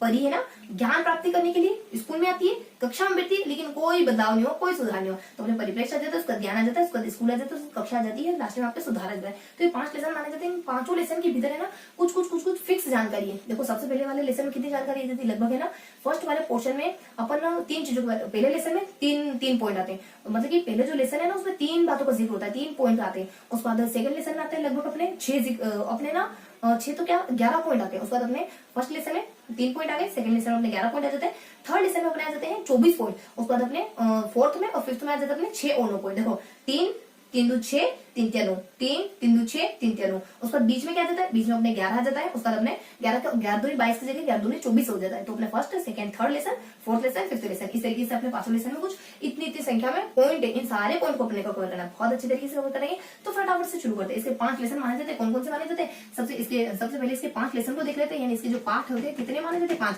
तो सबसे पहले 5 लेसन कौन कौन से? First, second, third, fourth and fifth. देखो फर्स्ट आ जाता है परिप्रेक्ष्य, सेकंड आ जाता है अपने ज्ञान के बारे में जानकारी देती है। उसका थर्ड आ जाता है अपने स्कूल के बारे में, स्कूल की अवस्थाओं के बारे में। उसके बाद अपने कक्षा के वातावरण के बारे में, कक्षा का वातावरण। उसके बाद यहाँ आ जाता है अपने सुधार वगैरह, यानी सुधार कार्य वाला जो पोर्शन है यहाँ आ जाता है। तो एक लेसन को अपन शुरू कर देते हैं। यहाँ कितने देखो मैंने क्या कराया था? 3 3 6 3 3 9 और 11 कम 11, 11 दूनी 22 की जगह 24, 3 3 6 3 9 11, 11 की जगह 22। तो इस तरीके से इसमें लेसन आ जाते हैं। 1 बाय 1 एक लेसन को अपन कवर करते चलते हैं। देखो सबसे पहला लेसन कौन सा होता है? अपना परिप्रेक्ष्य। देखो परिप्रेक्ष्य में क्या जानकारी दी थी? परिप्रेक्ष्य में बताया जाता है अपने 3 प्रयोग बताए जाते हैं। तो यहाँ अपने सबसे पहला तो इसमें कुछ उद्देश्य बताए जाते हैं, कुछ उद्देश्य बताए जाते हैं। उसका अपने शिक्षण सूत्रों के बारे में बताया जाता है, उसका सहभागिता के बारे में बताया जाता है। यहाँ जाता है फर्स्ट, सेकंड और थर्ड। देखो फर्स्ट आ जाता है यहाँ पे कुछ उद्देश्य आ जाते हैं। उद्देश्य क्या आ जाते हैं? उद्देश्य आ जाता है सर सर कपड़ा आ जाता है। देखो सर से क्या जाता है? सर से अपने स्कूल के बारे में, यानी स्कूल को अपने बाहरी जीवन से जोड़ना चाहिए। उसके बाद रस से क्या जाता है? रटन प्रणाली, परीक्षा को रटन प्रणाली से मुक्त करना चाहिए। उसके बाद कैसे क्या जाता है? केंद्रित आ जाता है, यानी जो आपका सिलेबस है ना वो खाली किताब केंद्रित नहीं होना चाहिए, पाठ्यचर्या केंद्रित नहीं होना चाहिए। सिलेबस को थोड़ा सा ब्रॉड करो, बाहर की दुनिया से जोड़ो।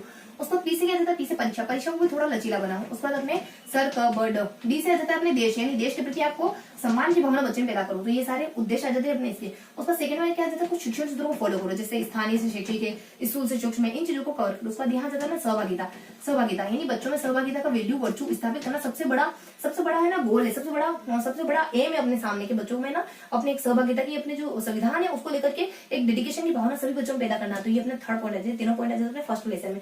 ये अपना फर्स्ट लेसन आ जाता है परिप्रेक्ष्य वाला। उसका सेकंड लेसन क्या जाता है? अपने ज्ञान वाला। ज्ञान में कितने पॉइंट आते हैं? मैंने बताया था ज्ञान में कितने आते हैं? 11 पॉइंट आते हैं। यहाँ जाता है अपने 6 पॉइंट, यहाँ जाता है अपने 11 पॉइंट। 11 पॉइंट में क्या क्या जानकारी होती है? देखो 11 पॉइंट में जानकारी दी हुई होती है, अपन तरीके से पढ़ेंगे। यहाँ जाता है सबसे पहले दो ट्रिक में अपने 11 पॉइंट कंप्लीट हो जाते हैं। पहली ट्रिक क्या होती है कि जो अपना ज्ञानी बच्चा होता है, देखो मैं ट्रिक लिखती चलती हूँ साथ के साथ, थोड़ा सा इसको रफ करें क्या? हाँ, थोड़ा सा इसको रफ कर देते अपन। यहाँ से अपने ज्ञानी बालक दूसरों के अधिकारों हेतु आवाज उठाता है, देखो ज्ञान के बारे में यहाँ बताया जाता है कि ज्ञान बच्चों को है ना, मतलब ज्ञान क्या है, संज्ञान क्या है, इस बारे में यहाँ परिभाषा मतलब जिक्र आता है कि संज्ञान क्या है। इस सेकंड चैप्टर में संज्ञान क्या है, आपके आसपास के जो खोल के एक्सप्लोर करके देखने अपने ज्ञान संज्ञान करता है।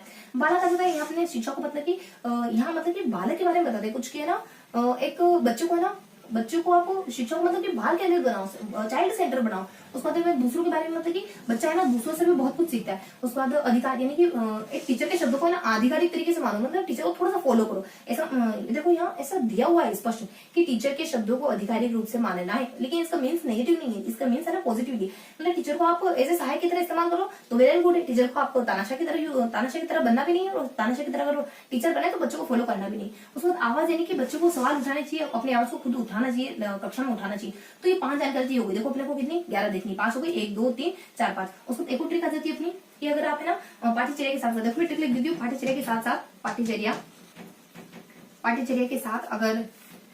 के साथ सहायक सामग्री का सामंजस्य उचित तरीके से करोगे ना, उचित तो बहुश्रेणी वाली यानी बहुत से जो अपने एबीसी रहते हैं, तो बहुश्रेणी वाली कक्षा में भी पाठ्यचर्या आसानी से, आपका सिलेबस आसानी से पूरा हो जाएगा। तो ये अपनी ट्रिक आ जाती है। तो पाठ्यचर्या के साथ क्या अपने पाठ योजना के साथ, पाठ्यचर्या नहीं पाठ योजना देखो इसमें बताते हैं पाठ योजना ऐसी है जो बच्चों को सीखने का मौका दे। उसको पाठ्यचर्या के साथ सहायक सामग्री, बच्चों को पढ़ने के वक्त सहायक सामग्री का इस्तेमाल होना चाहिए। उसके बाद अपने सहायक सामग्री को सामंजस्य यानी कि सब में सामंजस्य होना चाहिए। आप पढ़ाने के हवाले आपकी शिक्षण विधि क्या है, उसके बाद टीचर के एम वगैरह उद्देश्य क्या है, ये सब है ना आपस में को रिलेटेड होने चाहिए। ऐसा नहीं कि आपको पढ़ाने का मकसद तो भिन्न है, आपके पाठ के उद्देश्य है कि बच्चों को है ना समाज के बारे में जानकारी देना है, लोकतंत्र के बारे में सिखाना है, गणराज्य के बारे में सिखाना है, अब्राहम लिंकन की परिभाषा सिखानी है कि शासन हमारा जनता के लिए जनता का शासन है, इस तरीके से। तो ये आपको बिल्कुल विपरीत हो गया, तो ये अपने सही नहीं है, सामंजस्य सही नहीं बैठा। उसके बाद अपने बहुश्रेणी यानी कक्षा बहुश्रेणी वाली होनी चाहिए, एबी ग्रेड। वैसे एबी ग्रेड के बारे में मना करते हैं, लेकिन बताया हुआ कि क्लास है ना, एक सेकंड थोड़ा सा रुकना। हाँ, तो अपने बताया हुआ कि क्लास है ना बहुश्रेणी वाली होनी चाहिए, मतलब कि उसको ना अलग अलग पोर्शन में बटा हुआ होना चाहिए। उसका देखो क्लियर नहीं करा है इतना, लेकिन बहुश्रेणी शब्द तो एग्जैक्टली गिवन है अपना। तो बहुश्रेणी वाली कक्षा में और पाठ्यचर्या के बारे में क्या बताया जाता है, देखो पाठ्यचर्या बताया जाता है कि पाठ्यचर्या बच्चों में संवेदनशीलता क्रिएट करने वाली हो, पाठ्यचर्या बच्चों में एक आर्थिक प्रक्रिया उत्पन्न करने वाली हो, मतलब कि पाठ्यचर्या ऐसी हो जो बच्चों में जीविकोपार्जन का साधन, जीविकोपार्जन के मार्ग खोल सके, रास्ते खोल सके बात के लिए। उसके बाद यहाँ तक कि वो बच्चों में सौंदर्य की भावना उत्पन्न कर सके, और दुनिया यानी कि दुनिया के प्रति जानकारी दे सके। मतलब दुनिया पैसों के प्रति ज्यादा हवे नहीं, दुनिया है ना सौंदर्य के प्रति ज्यादा हवे नहीं, पैसों के प्रति ज्यादा हवे नहीं, मतलब कि पैसे है, उसका दुनिया है, उसका सौंदर्य है, उसका बाद अपने बस इस तरीके की पाठ्यचर्या होनी चाहिए अपनी। ये सारी जानकारी देखो हो गई क्या अपनी 11 चीजें, 1 2 3 4, उसका 5, उसका 6 7 8 9 और 10। देखो 10 हो गई। और कौन सी मिस हो रही है अपनी, तो उचित आ जाता है, साथ सामंजस्य, उसका पाठ्यचर्या बहुश्रेणी। देखो 1 2 3 4 5 ठीक है। उसको पाठ्यचर्या के साथ अगर सहायक सामग्री का सही समाज होगा तो बहुश्रेणी कक्षा में भी पाठ्यचर्या आसानी से देखो यहाँ जाते अपने एक और आ जाता है अपने की आसानी से पूरी हो जाएगी। उसमें ना बोध है, उसमें क्या क्या चीजें आती है, देखो थोड़ा सा माइंड से मिस हो रहा है, मेरे को थोड़ा हल्का हल्का याद भी आ रहा है। तो एक और पॉइंट आते हैं यहाँ पे कि है ना एक बुनियादी, देखो यहाँ जाता है बुनियादी। देखो पूरे 11 पॉइंट करने अपने को, तो बुनियादी, अगर बुनियादी शब्द भी और आ जाता है तो बुनियादी का मतलब क्या है कि बुनियादी आवश्यकता क्या होती है बच्चे की, बच्चे का कौशल विकास करना बच्चे की बुनियादी आवश्यकता है। बच्चे का है ना एक स्कीमा डेवलप करना है, बच्चे के संज्ञान का विकास करना, ये बुनियादी आवश्यकता है बच्चे की। तो ऐसा कुछ बनाओ पाठ्यचर्या वगैरह, ऐसा निर्माण करो बच्चे के कौशल का, बच्चे की स्कीमा का, बच्चे के मतलब कि बच्चे के संज्ञानात्मक का, कॉग्निटिव, इनका विकास कर सके। तो ये सारा अपना ना दूसरा लेसन था। अब अपन देख लेते हैं, ये अपना दूसरा लेसन कवर हो गया। उसका परिप्रेक्ष्य अपना पहला लेसन कवर हो गया। तो इन दोनों को ही रख कर देता, तो पहला दूसरा लेसन कंप्लीट हो गया पूरा। उसके बाद अपने थर्ड लेसन आ जाता है यहाँ पे अपने कक्षा के वातावरण के बारे में, नहीं अपने विद्यालय। तो अपने थर्ड लेसन तो अपने विद्यालय, चौथा लेसन अपने कक्षा, तो विद्यालय का मतलब इसमें कितने पॉइंट आते हैं, इसमें 24 पॉइंट आते हैं। 24 पॉइंट को अपने कवर करना है। यहाँ जाते इसमें 24 पॉइंट आते हैं, क्योंकि देखो एनसीएफ है ना एक डॉक्यूमेंट है, तो इसके एक चीज को अपने को कवर करते चलना, इसमें अपन मिस कुछ नहीं कर सकते। तो यहाँ 24 पॉइंट आ जाते हैं। तो यहाँ पता जाता है कि बच्चे की जो भाषा पढ़ाओ ना, तो भाषा है ना बच्चों को बहुश्रेणी वाली बहुभाषिक अपनी कक्षा कैसे होनी चाहिए, बच्चों को भाषा कैसे पढ़ाओगे, तो बहुभाषिक कक्षा होनी चाहिए। भाषा इस तरीके से पढ़ाएंगे। मतलब यहाँ बेसिकली क्या बताया जाता है, मैं ओवरऑल तुम्हें बताऊँ ना, तो यहाँ सबसे पहले अपने सारे सब्जेक्ट के बारे में बताया जाता है कि सारे सब्जेक्ट बच्चों को पढ़ाने कैसे, तो सारे सब्जेक्ट कैसे पढ़ाने ये सारी जानकारी दी जाती है। उसके बाद सेकेंडली बताया जाता है कि इन सब्जेक्ट के अलावा बच्चों का आप आकलन कैसे करोगे, मूल्यांकन कैसे करोगे। बस इन्हीं 2 पोर्शन में अपना पूरा 24 पॉइंट कवर हो जाते हैं। बच्चों को आप भाषा कैसे पढ़ाओगे, बच्चों को गणित कैसे पढ़ाओगे, बच्चों को विज्ञान कैसे पढ़ाओगे, बच्चों को सामाजिक कैसे पढ़ाओगे, बच्चों को कला शिक्षा कैसे पढ़ाओगे, बच्चों को स्वास्थ्य एवं शारीरिक शिक्षा कैसे पढ़ाओगे, और देन बच्चों को स्वास्थ्य एवं शारीरिक शिक्षा के बाद अपने शांति के लिए शिक्षा कैसे पढ़ाओगे। तो कुछ इतने सारे सब्जेक्ट हो, लास्ट में आप बच्चों को मूल्यांकन कैसे करोगे, बच्चों का आकलन कैसे करोगे, तो बहुभाषिकता, उसको गणित कैसे पढ़ोगे, यहाँ ज्यादा गणित से जुड़े हुए कुछ 5-6 पॉइंट आ जाते हैं। देखो गणित से जुड़े इसी के अंदर कुछ 5-6 पॉइंट आते हैं। वो बताते हैं कि बच्चा है ना गणित को आनंद की भाषा के रूप में ले, सबसे पहले एक आनंद के रूप में ले। उसके बाद बच्चा है ना गणित को संप्रेषण, यानी ऐसी भाषा है जिसमें वो बातचीत कर सके। ऐसा नहीं कि गणित का नाम लेते उसका मुंह फूल जाए, ऐसा नहीं, गणित को संप्रेषण ही लेना चाहिए वो। उसके बाद यहाँ है कि उसके बाद अपने देखो ट्रिक आ जाती है, मैं ट्रिक लिख देती हूँ, उससे चीजें थोड़ी सी अच्छी याद हो जाएगी हमें, कि है ना हर बच्चे की मूल प्रवृत्ति समस्या का संप्रेषण करके आनंद प्राप्त नहीं है। तो बच्चे की मूल प्रवृत्ति समस्या संप्रेषण से आनंद प्राप्ति नहीं है मतलब कि आप जनरली अच्छे इंसान होते हो, तो मूल प्रवृत्ति समस्या को किसी और को थोप देके खुश होने की नहीं, यानी बच्चा गणित को इजी गोइंग ले, बच्चा गणित को बहुत इजी गोइंग याद आता है। उसका मूल प्रवृत्ति मतलब कि गणित की जो अपनी मूल प्रवृत्ति मतलब कि अपनी जो रेखा गणित बीजगणित उनको पढ़ाया जाना चाहिए, रेखा है प्लस अपने बीजगणित है प्लस अपने अंकगणित प्लस अपने अंकगणित है, ये चीजें पढ़ानी चाहिए। उसके बाद मूल प्रवृत्ति समस्या, यानी बच्चे है ना गणित की समस्या को सॉल्व करे, बच्चे है ना गणित की समस्या को अपने मतलब कि गणित की समस्या और अपने आप को बिल्कुल पृथक ना के दोनों आपस में एक दूसरे के साथ मिलजुल कर काम करना, समस्या और बच्चा दोनों आपस में इस तरह के एक हो जाए कि बच्चा है ना मजा फील करने लगता है समस्या को सॉल्व करने में।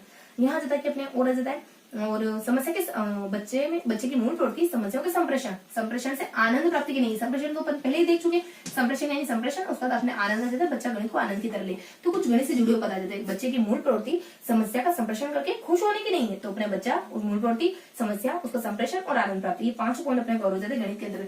अब बच्चों को सामाजिक अब विज्ञान सिखाना है, कैसे सिखाओगे, विज्ञान है ना अन्य सहसंबंध, विज्ञान पढ़ाओगे तो सहसंबंध स्थापित यानी दूसरे विषय से सहसंबंध स्थापित। उसके बाद अपने ना जब आप उच्च प्राथमिक लेवल पे आ जाओगे ना, उच्च प्राथमिक क्षेत्र पे आ जाओगे तो तकनीकी शब्द और जोड़ दोगे, यानी आप विज्ञान के साथ तकनीकी भी जानकारी दोगे आप जब 6ठी से 8वीं तक आ जाओगे। उसके बाद बच्चों को सामाजिक पढ़ाओगे, कैसे पढ़ाओगे, सामाजिक अध्ययन कैसे पढ़ाओगे बच्चों को, तो सामाजिक अध्ययन पढ़ाने का तरीका कुछ यहाँ पे 6 पॉइंट कवर होते हैं। तो सामाजिक अध्ययन में देखो बेसिक जानकारी देखते हैं कि आप तीसरी कक्षा में आप है ना तीसरे के बाद अपने 3 से 5 में, उसके बाद अपने और बड़ी कक्षा में जैसे अपने माध्यमिक स्तर पे 3 से 5 में, उसके बाद 6 से 8 में, उसके बाद 3 कक्षा आती है, बस इतना ही कवर होता है अपने माध्यमिक लेवल पे। तो यहाँ से अपने ठीक है, उसके बाद 3 के बाद अपन एक तो 3 तक देख लेंगे, और उसके बाद अपन पर्यावरण के बाद यहाँ तो अपन बच्चों को पर्यावरण पढ़ाते हैं। उसके बाद अपन कुछ 2 और पोर्शन बताते हैं, अपने उच्च प्राथमिक बताते हैं, उच्च प्राथमिक अपन लगभग है ना 6 से 8 कवर कर लेंगे, तो 6 से 8। उसके बाद अपने ना माध्यमिक क्षेत्र में 9 से लगभग 12, तो यहाँ बता दी जाएगा आपने। देखो यहाँ आता है कि यहाँ तीसरी कक्षा में बच्चों को सिर्फ पर्यावरण के तौर पर पढ़ा, लेकिन अपने 3 से पहले उसके बाद इसको 3 पोर्शन में करा खाली अपने 3 से पहले उसके बाद एक 8 तक का जो तो यानी अपने उच्च पूर्व प्राथमिक, उसके बाद प्राथमिक, उसके बाद माध्यमिक, इन 3 पोर्शन से देखेंगे अपन, यानी प्राथमिक, उसके बाद पूर्व प्राथमिक, उसके बाद अपने प्राथमिक, उसके बाद अपने माध्यमिक। देखो प्राथमिक लेवल पे तो बच्चों को पर्यावरण के थ्रू पढ़ाओ सामाजिक, उसके बाद यहाँ जाता है कि आप है ना वो अपने ज्योग्राफी आ जाता है, हिस्ट्री आ जाता है, पॉलिटी आ जाता है, इनके अलावा इकोनॉमी को जोड़ दो, ये तो आते ही अपने ज्योग्राफी भूगोल है, उसका इतिहास है, उसके बाद पॉलिटी है, यानी अपने पॉलिटी है प्लस पॉलिटी के साथ अपने अर्थशास्त्र, ये आ जाता है। उसके बाद यहाँ आते माध्यमिक में आते ये सारी चीजें तो आती ही है, उसके बाद इन सारी चीजों के साथ प्लस समाजशास्त्र और जुड़ जाना चाहिए, समाजशास्त्र बस। उसका 2 और जानकारी, मैंने क्या कहता 6 जानकारी थी, तो यहाँ ये तो आ गया। उसके बाद अपने ना राजनीतिक शास्त्र की जगह आप अपने नागरिक शास्त्र के शब्द का इस्तेमाल मत करो, उसके बाद आप है ना राजनीतिक शास्त्र का शब्द का इस्तेमाल करो, ये सारी जानकारी। उसके बाद आप सामाजिक पढ़ानी है ना, तो कॉन्सेप्ट से पढ़ाओ। यहाँ एक और जानकारी देखो, मैंने कहा 6 जानकारी आती है इससे जुड़ी, तो यहाँ अपने कॉन्सेप्ट यहाँ अपने अवधारणा से पढ़ाओ सामाजिक पढ़ानी है। तो उसके बाद सामाजिक कैसे पढ़ाओगे, यहाँ ज्यादा प्रोजेक्ट से पढ़ाओगे, चर्चा विधि से पढ़ाओगे, वाद विवाद से पढ़ाओगे, उसके बाद नाटकीकरण विधि से पढ़ाओगे, इसी तरीके से इसकी विधियां आ जाती है। सामाजिक पढ़ाओ ना तो इस विधि से पढ़ाओ ना तो मत पढ़ाओ, इसी तरीके से पढ़ाओ। तो अपने 3 सब्जेक्ट के बारे में और कवर करते हैं अपन।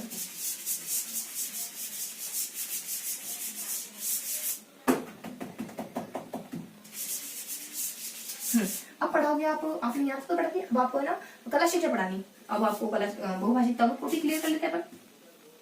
कला शिक्षा, देखो कला शिक्षा के बारे में 4 जानकारी थी।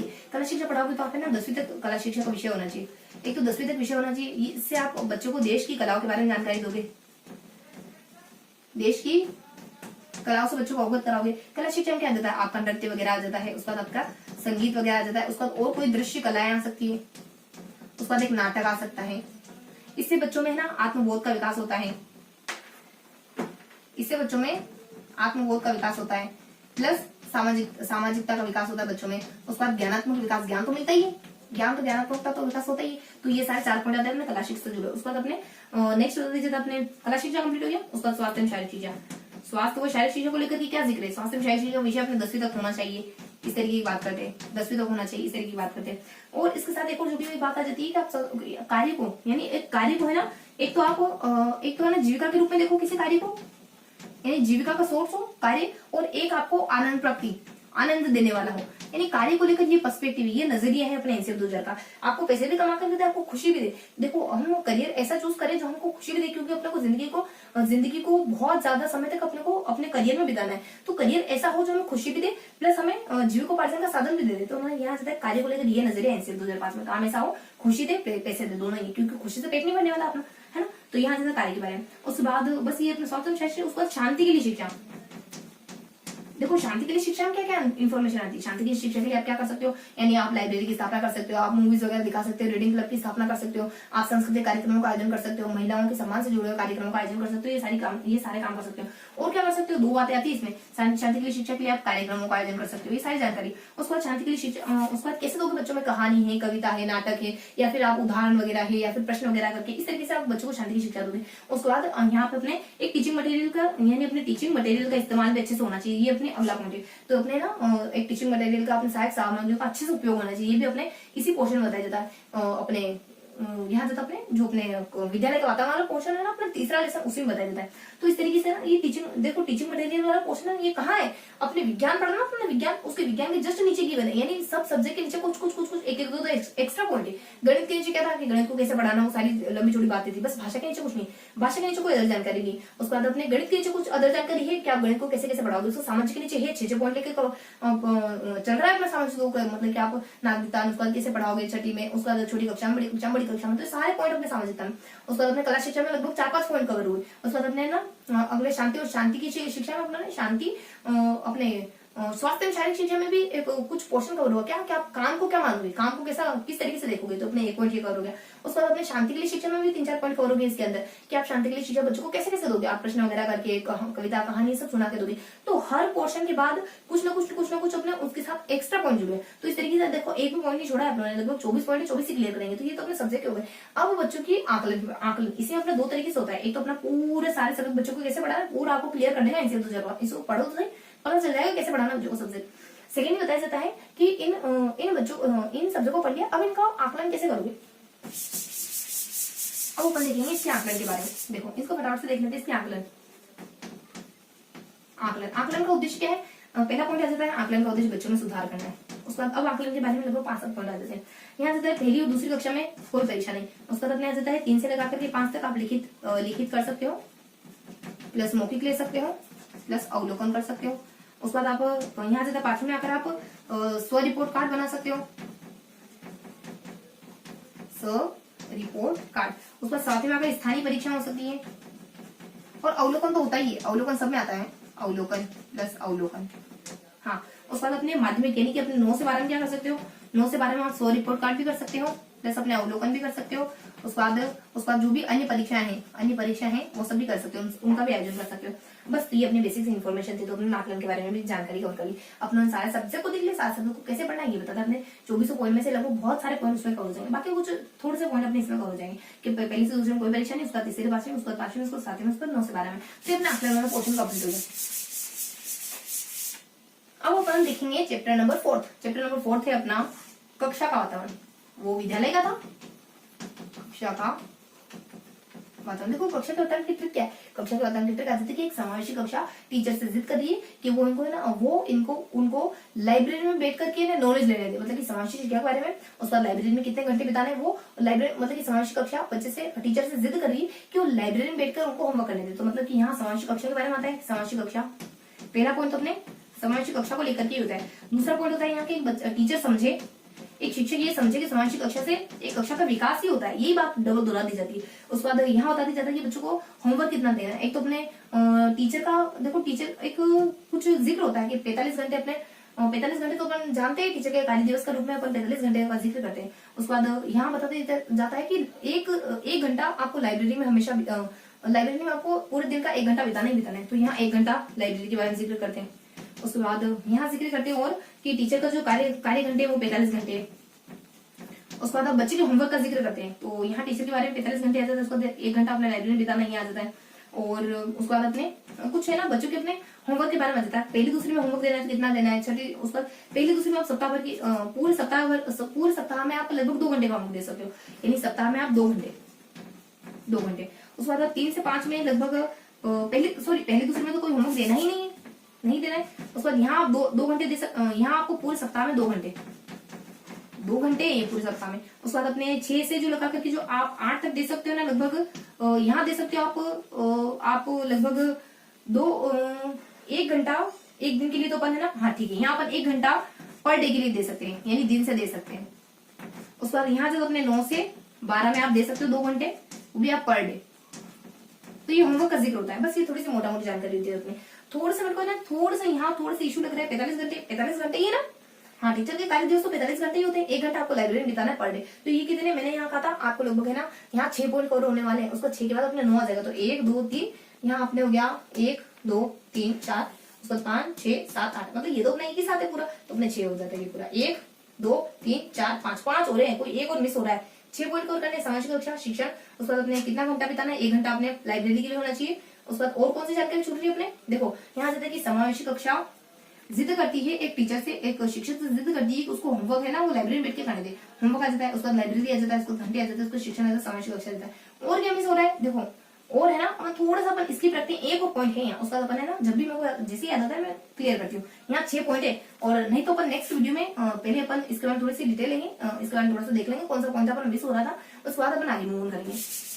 तो देखो 6 पॉइंट है, अपना एक और पॉइंट मिस हो रहा है कोई सा, उसका देना अपने लास्ट बता दिया जाता है। लास्ट क्या होता है अपने, वही अपने लास्ट में अपने लगभग है ना यहाँ अपने 3 6 9 पॉइंट कवर होने वाले। तो यहाँ जाना अपने सुधार के बारे में, अपने पांचवें चैप्टर सुधार वाला है ना, तो सुधार में क्या बताया जाता है, देखो सुधार में बताया जाता है अपने कि अपने एक पहला पॉइंट होता है कि इसमें ना आप कुछ बच्चों की अपने 8 है, उसका बाद 9 है, उसका 10 है, उसका 11 है, इनमें आप बोर्ड परीक्षा मत लो। उसके बाद आप 16 साल से पहले बच्चों को व्यावसायिक शिक्षा नहीं दे सकते, उसके बाद आप पाठ्यचर्या को थोड़ा सा लचीली रखो, उसके बाद आपकी परीक्षाएं लचीली होनी चाहिए, उसके बाद आपको मूल्यांकन है ना सभी क्षेत्रों में होना, मूल्यांकन की प्रक्रिया को थोड़ा सा सुधार करो, मूल्यांकन सभी क्षेत्रों का होना चाहिए, सभी क्षेत्रों का। उसका पूरकता का सिद्धांत आ जाता है, पूरकता का सिद्धांत मतलब जो चीज जिस स्तर पे सिखाई जानी चाहिए उसी स्तर पे सिखानी, ना उससे डाउन है ना उससे अप पे, ये पूरकता का सिद्धांत आ जाता है। और क्या जानकारी आ जाती है इसमें, और एक ज्ञान को यहाँ सूचना को ज्ञान नहीं मानना है, सूचना को आप सूचना ही मानो, ऐसा नहीं कि सूचना को आप ज्ञान मान के बैठ जाओ, सूचना ज्ञान नहीं होती कभी भी। 1 2 3 4 5 6 7, देखो यहाँ कितने आते हैं अपने 3 6 तो 9, 2 पॉइंटर आएंगे ना अपने। तो अपने सूचना, देखो सूचना मिली अपने पाठ्यचर्या, देख लिया पाठ्यचर्या के बारे में, देख लिया उन्होंने पाठ्यचर्या लचीली बनाओ। उसके बाद एक नेगेटिव सूचना आती है अपने पूरकता, तो वरना व्यवसायिक के बारे में बता दिया। तो देखो यहाँ पे अपने ट्रिक होती है कि पाठ्यचर्या के सिलेबस को थोड़ा सा सुधार करो। सूचना आती है कि सिलेबस में थोड़ा सा सुधार करो, सूचना मिलती है कि सिलेबस में थोड़ा सा सुधार करो, वरना जो आपकी परीक्षा है वो व्यवसाय 10वीं और 12वीं की परीक्षा व्यवसाय खातों में चली जाएगी। तो इसी तरीके इसी मतलब कि जो पॉइंट है 2 पॉइंट होते हैं ना, वो लगभग इसी तरीके के कुछ पॉइंट है, सामान्य से इसी से रिलेटेड किसी से पॉइंट है। जैसे सूचना को ज्ञान नहीं मानना है, ठीक है। उसके बाद अपने यहाँ 9वीं 10वीं 11वीं 12वीं, ठीक है। उसका परीक्षा लचीली मिला, हाँ। उसके बाद अपने समायोजन आ जाता है, यानी सामंजस्य यानी सामंजस्य आ जाता है। देखो सामंजस्य में क्या होता है, आपके जो प्राथमिक लेवल है, उसके बाद उच्च प्राथमिक लेवल है, उसके बाद माध्यमिक लेवल है, ये जो सारे लेवल है ना, इनमें आपस में कोरिलेशन होना चाहिए, ऐसा नहीं होना चाहिए एक दूसरे से बिलोंग ही नहीं करते होते, सामंजस्य आ जाता है। फिर भी अपने 1 पॉइंट मिस हो रहा है, 1 2 3 4 5 6 7 8, फिर भी 1 पॉइंट मिस हो रहा है, तो सामंजस्य होना चाहिए अपने। और क्या आ जाता है अपने 1 पॉइंट मिस हो रहा है, फिर भी देखो 1 पॉइंट फिर अपन स्किप रखते हैं, जैसे मेरे को ध्यान आता है मैं बताती हूँ ना। तो ये अपना सुधार के बारे में 5th पॉइंट था अपना। उसके बाद अपन आगे पढ़ने वाले, तो अपने पूरा एनसीएफ 2005 अपना पूरा कंप्लीट हो जाए। देखो थोड़ी सी दो जानकारी मिस हो रही है, मुझे खुद भी हजम नहीं हो रहा दो जानकारी कौन सी है मतलब कि ऐसे देखो चीजें अगर अपन है ना कुछ छोड़ेंगे, मान लो वहीं से आ गया तो अपन जैसे ही मैं नेक्स्ट वीडियो बनाती हूँ ना, नेक्स्ट वीडियो में सबसे पहले इसी का जिक्र करेंगे कौन से 2 पॉइंट अपने जो अपने चौथे पॉइंट पे आए उसके बाद 5वें पॉइंट पे आते, फिर अपन आगे मूव ऑन करेंगे। क्योंकि देखो चीजों को इस तरीके से पहले छोड़ते हुए नहीं चलना है, क्योंकि चीजों को हमें सारा कवर करना है। मान लो उसी में से क्वेश्चन आया तो अगर इतना पढ़ा आपने, अगर क्वेश्चन उसी में से पुट हुआ तो फिर मीन्स क्या निकला, इतना पढ़ेगा। तो चीजों को इसे नेग्लेक्ट नहीं करना है। अगर हम चीजों के प्रति से गैर जिम्मेदार है ना, तो फिर ये चीजें हमारे प्रति भी गैर जिम्मेदार होगी, ये हमें नंबर नहीं दिलाएगी फिर एग्जाम में। तो यहाँ जताए कि अपनों सेकंड पोर्शन कवर कर लिया। अब अपनों यहाँ पे अपनों जो फर्स्ट पोर्शन था वो पढ़ लिया, अपने गणित के अर्थ है, परिभाषा, उद्देश्य, सामान्य जानकारी। उसके बाद सेकंड अपनों ने एनसीएफ 2005 भी कवर कर लिया। उसके बाद अपने को मेन मोटा मोटा तो अपने को क्या देखना था, अब शिक्षण विद्या देखना था। और शिक्षण विद्या के बाद अपने कुछ हल्की से 2 जानकारी अपने के वो पाठ्य योजना बचेगी, और उसके बाद अपना थोड़ा सा ये पोर्शन बच जाएगा कि पाठ्य योजना के क्या क्या चल रहा है। फटाफट सब ना कवर कर लेते हैं शिक्षण विधियों के बारे में। तो यहाँ जब अपने शिक्षण विधियां, देखो शिक्षण विधि में क्या लिखेंगे, सबसे पहले अपन संश्लेषण, उसके बाद विश्लेषण, उसके बाद आगमन, उसके बाद निगमन सबको साथ में कवर करते चलेंगे। देखो संश्लेषण विधि क्या होती है, संश्लेषण विधि किन किन के लिए अच्छी होती है, किन किन के लिए खराब होती है। तो ये होती है ना अपनी, एक तो रेखागणित के लिए अच्छी मानी जाती है विधि, और उसके बाद रेखागणित और अंकगणित अपने आ रहे, रेखागणित और अंकगणित, तो रेखागणित तो ज्यामिति, ठीक है। तो ये अपने एक तो किस किस के लिए, अपने रेखागणित, रेखा प्लस अंकगणित, इन दोनों के लिए अच्छी होती है। और ये संश्लेषण थोड़ा सा नाम से हो गया, तो यहाँ अपने विश्लेषण है ना, विश्लेषण नाम थोड़ा आगे पीछे हो गया, तो यहाँ अपने विश्लेषण है, पहले विश्लेषण आती है, अब आती है अपने संश्लेषण। तो ये अपने रेखागणित और अंकगणित के लिए अच्छी है, ये रेखागणित प्लस ज्यामिति के लिए अच्छी है, प्लस ज्यामिति के लिए ये मानी जाती है अज्ञात, ये अज्ञात है, अच्छी नहीं है, ये अज्ञात से ज्ञात, ये मानी जाती है ज्ञात से अज्ञात, ये अपनी अज्ञात से ज्ञात, ये अपनी ये होती है अपनी अज्ञात से ज्ञात, ठीक है। और ये होती है अपनी ज्ञात से, हाँ ये होती है अपनी ज्ञात से अज्ञात। क्योंकि ना ये देखो समस्या को वास्तविक तरीके से सोल्व नहीं कर पाती। संश्लेषण विधि अमनोज्ञानिक है, भले ज्ञात से अज्ञात भले ही, लेकिन ये अमनोज्ञानिक, एक पॉजिटिव चीज है इसमें, एक नेगेटिव चीज है। उसके बाद इसके गुण दोष क्या होते हैं, ये एक तो अच्छी बात ये होती है कि ये मनोवैज्ञानिक है। अब मनोवैज्ञानिकता के सारे गुण इसमें आ जाते हैं, वो ये मनोवैज्ञानिकता के सारे गुण क्या होते हैं, मनोवैज्ञानिक सारे गुण रोचक होती है, बच्चों को समय मतलब कि ज्ञान को स्थायी बना देती है। लेकिन और अमनोवैज्ञानिक विधि भी एक दोष जरूर होता है, पाठ्यक्रम को टाइम से पूरा नहीं करवा पाती, उसको छोटे बच्चों के लिए ये अच्छी नहीं मानी जाती है। उसके बाद और है कि लंबा समय ले लेती है। जो मनोवैज्ञानिक विधि होती है ना वो जनरली ऐसी होती है, क्योंकि आपको बहुत अच्छे सिखाती है, कर करके सिखाती है, तो यहाँ टाइम लग जाता है।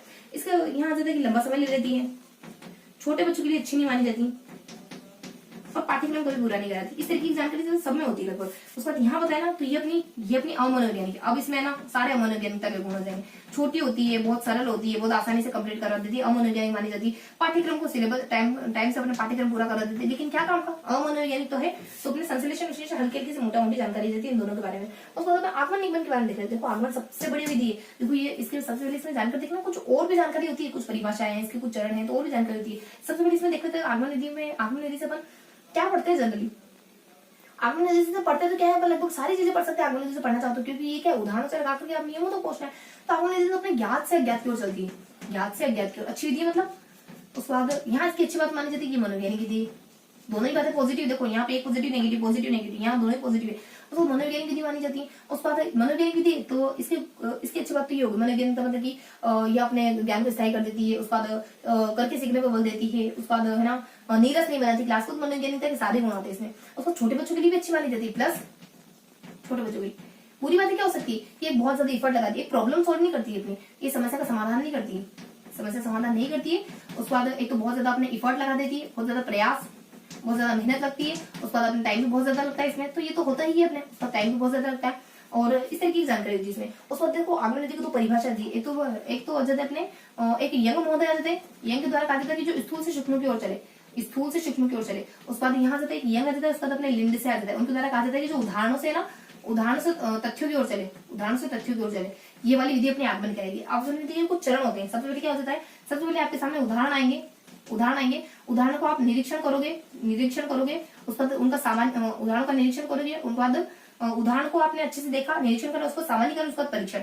सामान्यीकरण करोगे, उसका बाद अपने परीक्षण कर लोगे एंड टेस्ट ले लोगे उनका। आपके सामने उदाहरण रखे, आपके सामने बहुत सारे उदाहरण रखे, उसका बाद उनका निरीक्षण करा आपने, उनको ध्यान से देखा, उसका बाद सामान्यीकरण कंक्लूजन निकाल लिया कि हाँ बार बार विद्याधन आले, विद्याधन अर्थी मतलब अ और मिलके आ बनता है, तो यहाँ आपने सामने का निकाल लिया, उसका परीक्षण करा, आपका टेस्ट लिया गया। तो ये अपने कुछ चढ़ा आ जाते हैं, उसके बाद इसके परिभाषाएं आ जाती है। उसके बाद और क्या हो सकता है आगमन नीति के बारे में, तो आगमन नीति के बारे में कुछ बेसिक सी इन्फॉर्मेशन थी, इसके चरण है, उसके बाद इसकी परिभाषाएं हैं, उसके बाद ज्ञात से ज्ञात चलती है, प्रयास वगैरह, गुण और दोष है, तो ये सारी जानकारी थी अपने आगमन नीति के। निगमन नीति क्या होती है, देखो निगमन नीति एक तो सबसे पहले ये अज्ञात से चलती है, अज्ञात से ज्ञात की ओर चलती है। अब ये अमनोवैज्ञानिक है, मनोवैज्ञानिक है, तो ये विधि मानी जाती है ना अपने मनोवैज्ञानिक विधि, ये भी मनोवैज्ञानिक है, और ज्यादातर अपने गणित में इस्तेमाल होती है, गणित में, अपने रेखा गणित में, बीज गणित में, ज्यामिति में, इन सब में इस्तेमाल होती है। उसके बाद है ना बड़े बच्चों के लिए, अब इसके गुण क्या आ जाते हैं, देखो गुण है अपने मनोवैज्ञानिक है और गणित के लिए इस्तेमाल, तो गुण ही तो अपने मनोवैज्ञानिक, तो ये गुण हो गया इसका। उसके बाद और गुण क्या हो सकते हैं कि अपने ना कुछ पहाड़े वगैरह याद करने, देखो मनोवैज्ञानिक निगमन नीति आपको कुछ चीजें याद करनी ही होती है, आप हर चीज पे सवाल नहीं उठा सकते, पहाड़े याद करना, उसको कोई स्वयं सिद्धि वगैरह करना, स्वयं सिद्धि मतलब कि पहले से ही सिद्ध है वो चीज, उसका पहाड़े देता है, उनका सवाल नहीं उठाया जा सकता, पहाड़े देता है, कुछ ऐसी चीजें मान के, कुछ बेस मान के तो बना के कुछ कर सकते हैं, अगर सब पे सवाल खड़ा करेंगे तो आपको खुद स्टैंड कहाँ करोगे, तो यहाँ से अपने पहाड़े देते उसको स्वयं सिद्धि याद देती है। उसके बाद अपने कुछ और चीजें जैसे पहाड़े याद कर लिए, स्वयं सिद्धि याद कर ली, उसके बाद अपने इसी तरीके की अपने गणित की चीजें निगमन नीति कही जाती है। उसके बाद अपने बड़े बच्चों के लिए अच्छी मानी जाती है, मतलब छोटे बच्चों के लिए इतनी अच्छी नहीं होती है। उसके बाद और क्या हो सकता है, इसके बस निगमन नीति के बारे में इस तरीके की जानकारी होती है। और बस ये अपने निगमन नीति के दोष क्या हो सकते हैं कि रटने पर फोकस करती है निगमन नीति, सूत्र पर फोकस करती है, छोटे बच्चों के लिए अच्छी नहीं मानी जाती है, तो ये इसके दोष होते हैं, छोटे बच्चों के लिए अच्छी नहीं होती, छोटे बच्चों को नियम समझ नहीं आते, उसके बाद अपने रटने पर बल देती है नियमों को। ये अपनी ना अमनोवैज्ञानिक विधि है ना, मनोवैज्ञानिक कहाँ से हो गई है, तो अमनोवैज्ञानिक है, तो अपने अमनोवैज्ञानिक विधि मानी जाती है, ज्ञान को नीरस बना देती है, उज्जीवंत नहीं बनाती है, ये हल्की सी जानकारी होती है, तो अपने शिक्षण विद्या कवर कर लिया। अब बच्चे कुछ अपने 3-4 शिक्षण विद्या अपन कवर कर लेते हैं।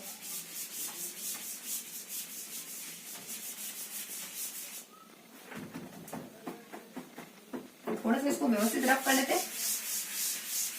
अब कौन कौन से बची अपने, देखो अब शिक्षण विधि बची अपने, एक तो अपने वो अपनी खोज उपागम वाली होती है ना, एक जिसको अपन आर्मस्ट्रॉन्ग वाली, देखो थोड़ा सा नाम मिस हो रहा है अपने, कौन सी विधि होती है अपने खोज उपागम वाली, उसके बाद अपने परियोजना ठीक है, उसके बाद पर्यवेक्षण ठीक है, उसके बाद अपने परियोजना आ जाएगा, उसके बाद पर्यवेक्षण आ जाएगा, उसके बाद अपने प्रदर्शन तो भी देख लेंगे, उसके बाद अपन लास्ट में देख लेंगे अपने अभिक्रमित अनुदेशन के बारे में। वो अपनी कौन सी होती है, वो आर्मस्ट्रॉन्ग वाली खोज विधि, देखो खोज विधि यहाँ जाता अपने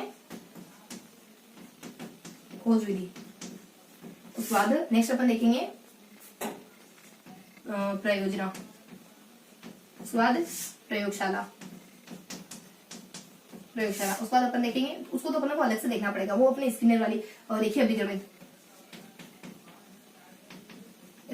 इसको अपन देख लेते हैं। देखो यहाँ क्या होता है, खोज विधि क्या होता है, खोज विधि के जनक कौन माने जाते हैं, आर्मस्ट्रॉन्ग माने जाते हैं, आर्मस्ट्रॉन्ग। उसके बाद इसकी उत्पत्ति कैसे हुई है, और इसकी उत्पत्ति ना एक शब्द आता है अपना, देखो क्या शब्द होता है अपना, वो शब्द होता है जिसका मतलब होता है मैं खोज कर रहा हूँ, और एक देखो थोड़ा सा हल्का सा शब्द होता है जिसका मतलब मैं खोज करता हूँ, एक बहुत एक नॉर्मल शब्द होता है, हर बार प्रयोग में दिया जाता है, नहीं देखो थोड़ा सा मिस हो रहा है, लेकिन उसका मीन्स होता है, देखो खोज से जुड़ा हुआ एक शब्द है, उसका मतलब होता है मैं खोज करता हूँ, मैं खोज करता हूँ, क्या शब्द होता है, देखो एक हल्का सा शब्द होता है कोई, तो इसका मतलब मैं खोज करता है, इसका जनक आर्मस्ट्रॉन्ग माने जाते हैं। आर्मस्ट्रॉन्ग कहते हैं कि बच्चों को खोजी बनाओ, इनकी डेफिनेशन है कि बच्चों को ज्यादा खोजी बनाओ। उसके बाद अपने एक आ जाता है अपने हेस्टिंग्स, हेस्टिंग्स आ जाते हैं, हेस्टिंग्स ये कहते हैं कि बच्चों को ज्यादा बच्चों को है ना, बच्चों को ज्यादा कम से कम बताओ, ज्यादा खोजने दो, कम से कम और ज्यादा, ये बात करते हैं, बस ये इस तरीके की बात करते हैं। उसके बाद यहाँ से अपने और खोज विधि के बारे में अपने और क्या जानकारी होती है, तो खोज विधि जो होती है ना, इससे बच्चा जिज्ञासु बनता है, इसमें होमवर्क की कोई चिंता नहीं होती, बच्चा डिसिप्लिन होता है। देखो इसके गुण क्या हो सकते हैं, एक तो जिज्ञासु, उसके बाद अपने होमवर्क, HW, उसके बाद अनुशासन, ये तीनों इसके गुण माने जाते हैं। अनुशासन और अनुसंधान की आदत विकसित होती है बच्चे में, ये सारे इसके गुण होते हैं। इसके दोष हो सकते हैं, बहुत लंबी होती है, छोटे बच्चों के लिए अच्छी नहीं होती है, उसका टाइम है, ये बहुत ज्यादा कंज्यूम कर लेती है, तो बेसिक से इसके दोष होते हैं, तो अपन जनरली जानते हैं। उसको परियोजना विधि क्या होती है, परियोजना विधि वो होती है जो अपनी लेबोरेटरी वाली, नहीं अपने गिलपेटेड मॉडल वाली होती है ना, तो उसके जनक ये दर्शन शास्त्र से उद्भव माना जाता है, दर्शन शास्त्र से इसका उद्भव माना जाता है। उसके बाद किलपेट्रिक आ जाते हैं, किलपेट्रिक जो अपने जॉन डीवी के शिष्य थे, तो अपने जॉन डीवी के शिष्य माने जाते हैं। और इसके बाद और क्या रहता है परियोजना के बारे में। देखो परियोजना के बारे में ये सारी जानकारी देती है, उसके बाद बहुत सी जानकारी देती है इसमें। तो इन दोनों के द्वारा परिभाषा दी जाती है, किलपेट्टे महोदय के द्वारा कहा जाता है कि जो मन लगाकर सामाजिक वातावरण में काम किया जाता है ना, वही अपनी सामाजिक विधि है। उसके बाद अपने स्टीवंस आ जाते हैं, स्टीवंस के द्वारा कहा जाता है कि नहीं, जो समस्या का समाधान करते हैं ना, वही अपनी ये वाली विधि है, परियोजना विधि। उसका अपने ना इसकी कुछ बेसिक इन्फॉर्मेशन, उसके बाद इसकी कुछ परिभाषाएं, ये अपनी बेसिक इन्फॉर्मेशन, उसके बाद इसकी कुछ परिभाषाएं, उसके बाद और जानकारी आती है इसमें। इसके कुछ प्रकार आ जाते हैं। परियोजना के प्रकार इन्होंने कितने बताए, इन्होंने बताया सबसे पहले आपके कुछ देखो परियोजना के प्रकार इन्होंने बताए हैं, अभ्यास वाली होती है, समस्या समाधान वाली होती है, और क्रिएटिव यानी रचनात्मकता वाली होती है, उसका कलात्मक होती है। देखो रचनात्मक एक प्रकार इन्होंने 4 प्रकार बताया कि जो इसके जनक है वही रचनात्मक आते थे, उसका कलात्मक, उसके बाद अपने यहाँ जाता अभ्यास, समस्या समाधान, समस्या, उसके बाद अपने अभ्यास। 4 प्रकार बताए इन्होंने, 4। इसमें क्या था, पेड़ पौधे लगाना, इसमें रचना में क्या था, पेड़ लगाना, कोई लेटर लिखना, उसका ड्रामा वगैरह करना, ये सब आ जाता है। पेड़ लगाना, इस तरीके की कुछ रचना क्रिएट करना, लेटर वगैरह लिखना। कलात्मक क्या जाता है, कविता, कहानी, निबंध है, इस तरह की चीजें। उसका और कलात्मक क्या था, नृत्य, संगीत, नाटक, ये सब पढ़ना। उसका समस्या में क्या जाता है, यानी कि मान लो महंगाई कैसे बढ़ती है और चांद सूरज कैसे मूव करते हैं, और इन सब के बारे में जानकारी। यहाँ अपने कविता, कहानी, नाटक वगैरह सब आ जाता है। उसका अपने महंगाई बढ़ना, इन सवालों का समाधान करना। उसका अभ्यास में क्या जाता है, मानचित्र बनाना, तैरना सीखना है, मानचित्र का निर्माण करना, इस तरह की जानकारी इसमें आ जाती है। उसके बाद अपने प्रायोजना विधि के बारे में और क्या जानकारी हो सकती है, प्रायोजना के प्रकार देख लिए, और दर्शन शास्त्र का देख लिया, और प्रायोजना के प्रकार देख लिए। इसके गुण और दोष देखो, प्रायोजना विधि के गुण क्या होते हैं, सबसे इसके गुण बहुत अच्छे होते हैं कि बच्चों में ना समूह की भावना, एक तो सामाजिकता का विकास करेगी, समूह का समवाय का सिद्धांत, सब साथ में मिलकर दल शिक्षण का विकास, मतलब समूह बहुत आएगा इसमें, दल शिक्षण का विकास करेगी। उसका देख करके सीखना, मतलब ये अपने करके सीखने पर बल देता है, करके सीखने पर बल देती है। उसके बाद बच्चों में ना एक आदत काम करने के लिए।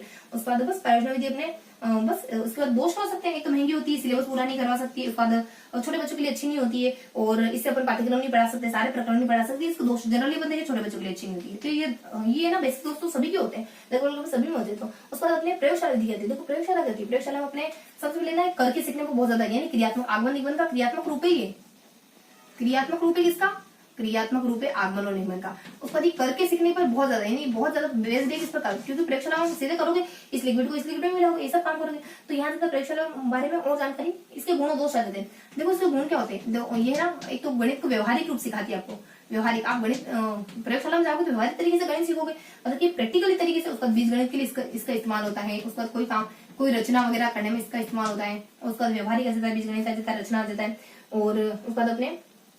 और उसका अपने समस्या समाधान, बच्चों को समस्या समाधान के प्रति ये एक्टिव करती है। बस उसके दोष क्या होते हैं, इसके दोष वो यानी समय बहुत लगा देती है, पैसे बहुत लगा देती है, हर तरीके के सब्जेक्ट में पढ़ सकते हैं, छोटे बच्चों के लिए अच्छी नहीं होती। तो ये सारे इसके दोष होते हैं, जनरली अपने सभी में पाए जाते हैं। उसके बाद अब अपन देखेंगे रेखीय और शाखीय अभिक्रमित अनुदेश। उसका अपना एक और आता है ना, तो पी से अपने पर्यवेक्षण, यानी जो घूम के नहीं पढ़ाते अपन, पर्यवेक्षण, वो वाली विधि। जब टीचर है ना घूमता है और आपको खुद को पढ़ना होता है, तो ये डेजी मॉरियल के द्वारा 1971 में दी गई। इसका उद्भव कब हुआ, इसका उद्भव एक तो अपने डेजी मॉरियल के द्वारा 1971 में इसका उद्भव हुआ है। उसके बाद इसके बारे में थोड़ी और जानकारी, जैसे इसके गुण दोष, घूम के पढ़ाते हैं तो क्या अच्छी बातें होती है, क्या बुरी बातें होती है। देखो घूम के पढ़ाते हो तो अच्छी बातें क्या हो सकती है, एक तो एक बच्चे के सेंस में अच्छी बातें हो सकती है कि बच्चा इसमें बहुत ज्यादा, टीचर भी एक्टिव होता है इसमें, और बच्चों को खुद को पढ़ना होता है, बच्चे को स्वयं पढ़ना होता है इसमें। और उसका सक्रिय, ऐसा मानते हैं कि टीचर भी बहुत ज्यादा सक्रिय होता है। देखो मेरे को तो लगता नहीं है टीचर में कुछ सक्रिय होता है, लेकिन हाँ गिवन है तो अपन देख लेते हैं। टीचर सक्रिय होता है, बच्चों को खुद को याद करना होता है, मतलब कि बच्चा सेंटर में होता है इसमें। उसका देना जो अपने आलसी बच्चे हैं वो पकड़ में आ जाते हैं, आलसी, आपको खुद को पढ़ना है इस वजह से। उसको देना ये बुक सेंटर्ड बनी जाती है, यानी बुक को, यानी इसमें किताब ही आपकी शिक्षक होती है, क्योंकि शिक्षक तो घूम रहा होता है, वो पढ़ा रहा होता है, और यहाँ पे आपकी किताब भी टीचर होती है। तो यहाँ अपने और इसके कुछ चरण भी आते हैं, देखो उसका चरण भी देखेंगे अपन कि सबसे पहले निर्देश देना हो जाता है। देखो अभी ये देख लेते हैं अपन, तो यहाँ आता है कि यहाँ किताब, यानी किताब से अपन ज्ञानात्मक, किताब यहाँ सेंटर में होती है, और उसको मतलब मद्देनजर रखा जाता है बुक को। उसके बाद और क्या अच्छी बातें हो सकती है इसकी, किताब सेंटर में होती है, ठीक है। अब बुरी बातें देख लेते हैं, बुरी बातें क्या होती है, इसके दोष क्या हो सकते हैं। एक तो टीचर को बहुत ज्यादा सक्रिय रहना पड़ता है, सक्रिय लगता तो नहीं है, लेकिन हाँ टीचर बहुत ज्यादा सक्रिय। एक अच्छी बात होती है कि इसमें लाइब्रेरी का यूज है, प्रयोगशाला का यूज है, ये बहुत अच्छे से हो सकता है। अब देखो टीचर घूम के पढ़ा रहा है, तो वो कभी कभार लाइब्रेरी के बच्चों, मतलब लाइब्रेरी में बैठ के भी ये कह सकता है कि तुम बैठो, और मतलब कि मैं घूमता हूँ, मतलब कि मैं जनरली टीचर है ना खाली बच्चों को ऑब्जर्व करता है, और उनको बच्चों को पढ़ना आता है। हो सकता है कि वो लाइब्रेरी में बिठा ले बच्चों को, तो इस तरीके से लाइब्रेरी का इस्तेमाल प्रयोगशाला में बिठाते बच्चों को, तो प्रयोगशाला का लाइब्रेरी का इसका इस्तेमाल भी अच्छे से कर सकते हैं। प्रयोगशाला में बिठाते मतलब कि कुछ ना कुछ बच्चों को करवाए और वो सिर्फ ऑब्जर्व करे। तो यहाँ जब अपने दोष क्या जाता है कि इसमें ना बच्चों की, तो देखो बच्चा इस तरीके के पढ़ने के लिए नहीं बना है कि उसे बैठ के पढ़ता है, बच्चा तो क्रिएटिव तरीके से पढ़ने के लिए बना है। तो ये ना बच्चों को मोटिवेट नहीं करती पढ़ने के लिए, सही तरीके से मोटिवेट नहीं करती, मतलब इसमें मनोवैज्ञानिक तरीके से बच्चों को मोटिवेट नहीं करा जाता है। उसके बाद है ना बच्चों को सही गाइडेंस नहीं मिलती इस तरीके से पढ़ने में। और क्या बुराई हो सकती है कि इसमें ना एक टीचर बहुत ज्यादा सक्रिय रहना पड़ता है, उसके बाद है ना बहुत ज्यादा इफर्ट लगता है टीचर का, लेकिन दिखता तो नहीं इफर्ट, लेकिन कहते हैं कि हाँ टीचर का बहुत ज्यादा इफर्ट लगता है। उसके बाद इसमें ज्ञानात्मक खाली ज्ञान नहीं मिलता है बच्चों को, ना भावनात्मकता पर ध्यान दिया जाता है, ना क्रियात्मकता पर ध्यान दिया जाता है। इस तरीके की गलतियां होती है, कुछ बुराइयां होती है इसमें। और क्या बुराई हो सकती है इसमें, जब बच्चा चुपचाप बैठ के पढ़ रहा है तो इसमें बस यही कि बच्चों को खाली ज्ञानात्मक जानकारी मिलती है इसमें, और बच्चों को मोटिवेशन सही से नहीं मिलता है, बच्चों को गाइडेंस सही से नहीं मिलती इसमें। तो बच्चा मनोवैज्ञानिक रूप से मोटिवेट नहीं होता है पढ़ने के लिए। उसके बाद यहाँ जाता है कि टीचर बहुत ज्यादा मेहनत करनी पड़ती है, टीचर को सक्रिय रहना पड़ता है बच्चों को। उसके बाद यहाँ जाता अपने की बच्चे के बारे में जानकारी देती, उसके बाद टीचर के बारे में जानकारी देती, बस इतनी तो कमियां होती है इसमें। और छोटे बच्चों के लिए अच्छी नहीं, छोटे बच्चे तो बेचारे समझते ही नहीं कि बैठ के पढ़ना क्या होता है, चुपचाप बैठ के पढ़ना क्या होता है। उनकी नजर में तो बस बोल के पढ़ना ही पढ़ना कहलाता है, उनको तो पढ़ना ये इस तरीके से पढ़ना तो रूबरू ही नहीं हुआ अभी तक। तो उसके बाद इसके कुछ चरण होते हैं, दोष के बारे में और गुण के बारे में थोड़ा सा चरण देख लेते हैं। इसके चरण क्या होते हैं, इसके स्टेप क्या होते हैं। सबसे पहले टीचर क्या करता है, निर्देशित करता है, खुद देखता है कि मेरे को बच्चे को क्या पढ़ने के लिए कहना है।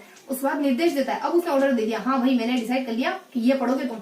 उसके बाद निर्देश दे देता है। उसके बाद फिर लास्ट में अपने आवृत्ति करता है। आवृत्ति से पहले क्या करता है वो, देखो यहाँ बच्चा आवृत्ति मतलब कि उस होमवर्क को जो भी उसने काम दिया है ना उसको चेक करेगा। अब बीच में थोड़ा सा देखो उसको कहें कि क्या कर, निर्देशित है उसका निर्देश, उसके बाद पढ़ने के लिए कह देता है। यहाँ पे वो है ना पर्यवेक्षण करता है, मतलब अब वो घूमना शुरू कर देता है, पर्यवेक्षण करता है, मतलब बच्चों को देखता है, मतलब उसने निर्देश करना, निर्देश देना और खुद डिसाइड करेगा, फिर ऑर्डर दे देगा, फिर घूमेगा, देन बच्चों को आवृत्ति कार्य दे देगा। कोई लास्ट में अपने होमवर्क वगैरह बच्चे जब आएंगे ना उसके बाद हमने ये पढ़ा है, टीचर पूछेगा लास्ट में क्या पढ़ा है, तो उस तरीके से लास्ट में आवृत्ति काम दे देगा, कार्य दे देगा। तो अपने घूमने वाली लिख देते। अब अपन लास्ट देख लेंगे,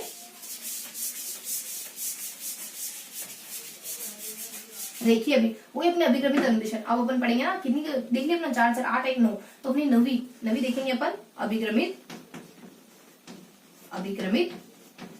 अनुदेशन के बारे में। देखो अभिक्रमित अनुदेशन क्या है। अभिक्रमित अनुदेशन थोड़ा सा बेसिक इन्फॉर्मेशन देखे ना, तो 2000 साल पहले एक सुकरात से इसका उद्भव माना जाता है। सुकरात से इसका उद्भव माना जाता है। उसके बाद अपने 1912 में एक थॉर्नडाइक के द्वारा ऐसी मशीन बनाई गई थी, मतलब कल्पना करी गई थी इसी कोई विधि की। उसके बाद डेजी मोरविल नहीं, यहाँ जाता अपने एक थॉर्नडाइक आ जाता है। उसके बाद अपने लेविन, एक डेजी मोरविल तो अपने अभी जस्ट देखा ना अपनों ने, कुर्ट लेविन तो अपने साइकोलॉजी में होता है। थोड़ा सा नाम मिस कॉन्सेप्ट, मतलब कि मिस हो रहा है दोनों में। एक तो सुकरात आ जाता है 1912 में, थॉर्नडाइक आ जाता है 1920 में। अपने एक देखो डेस्ट रखते हैं उनके द्वारा एक मशीन का सिडनी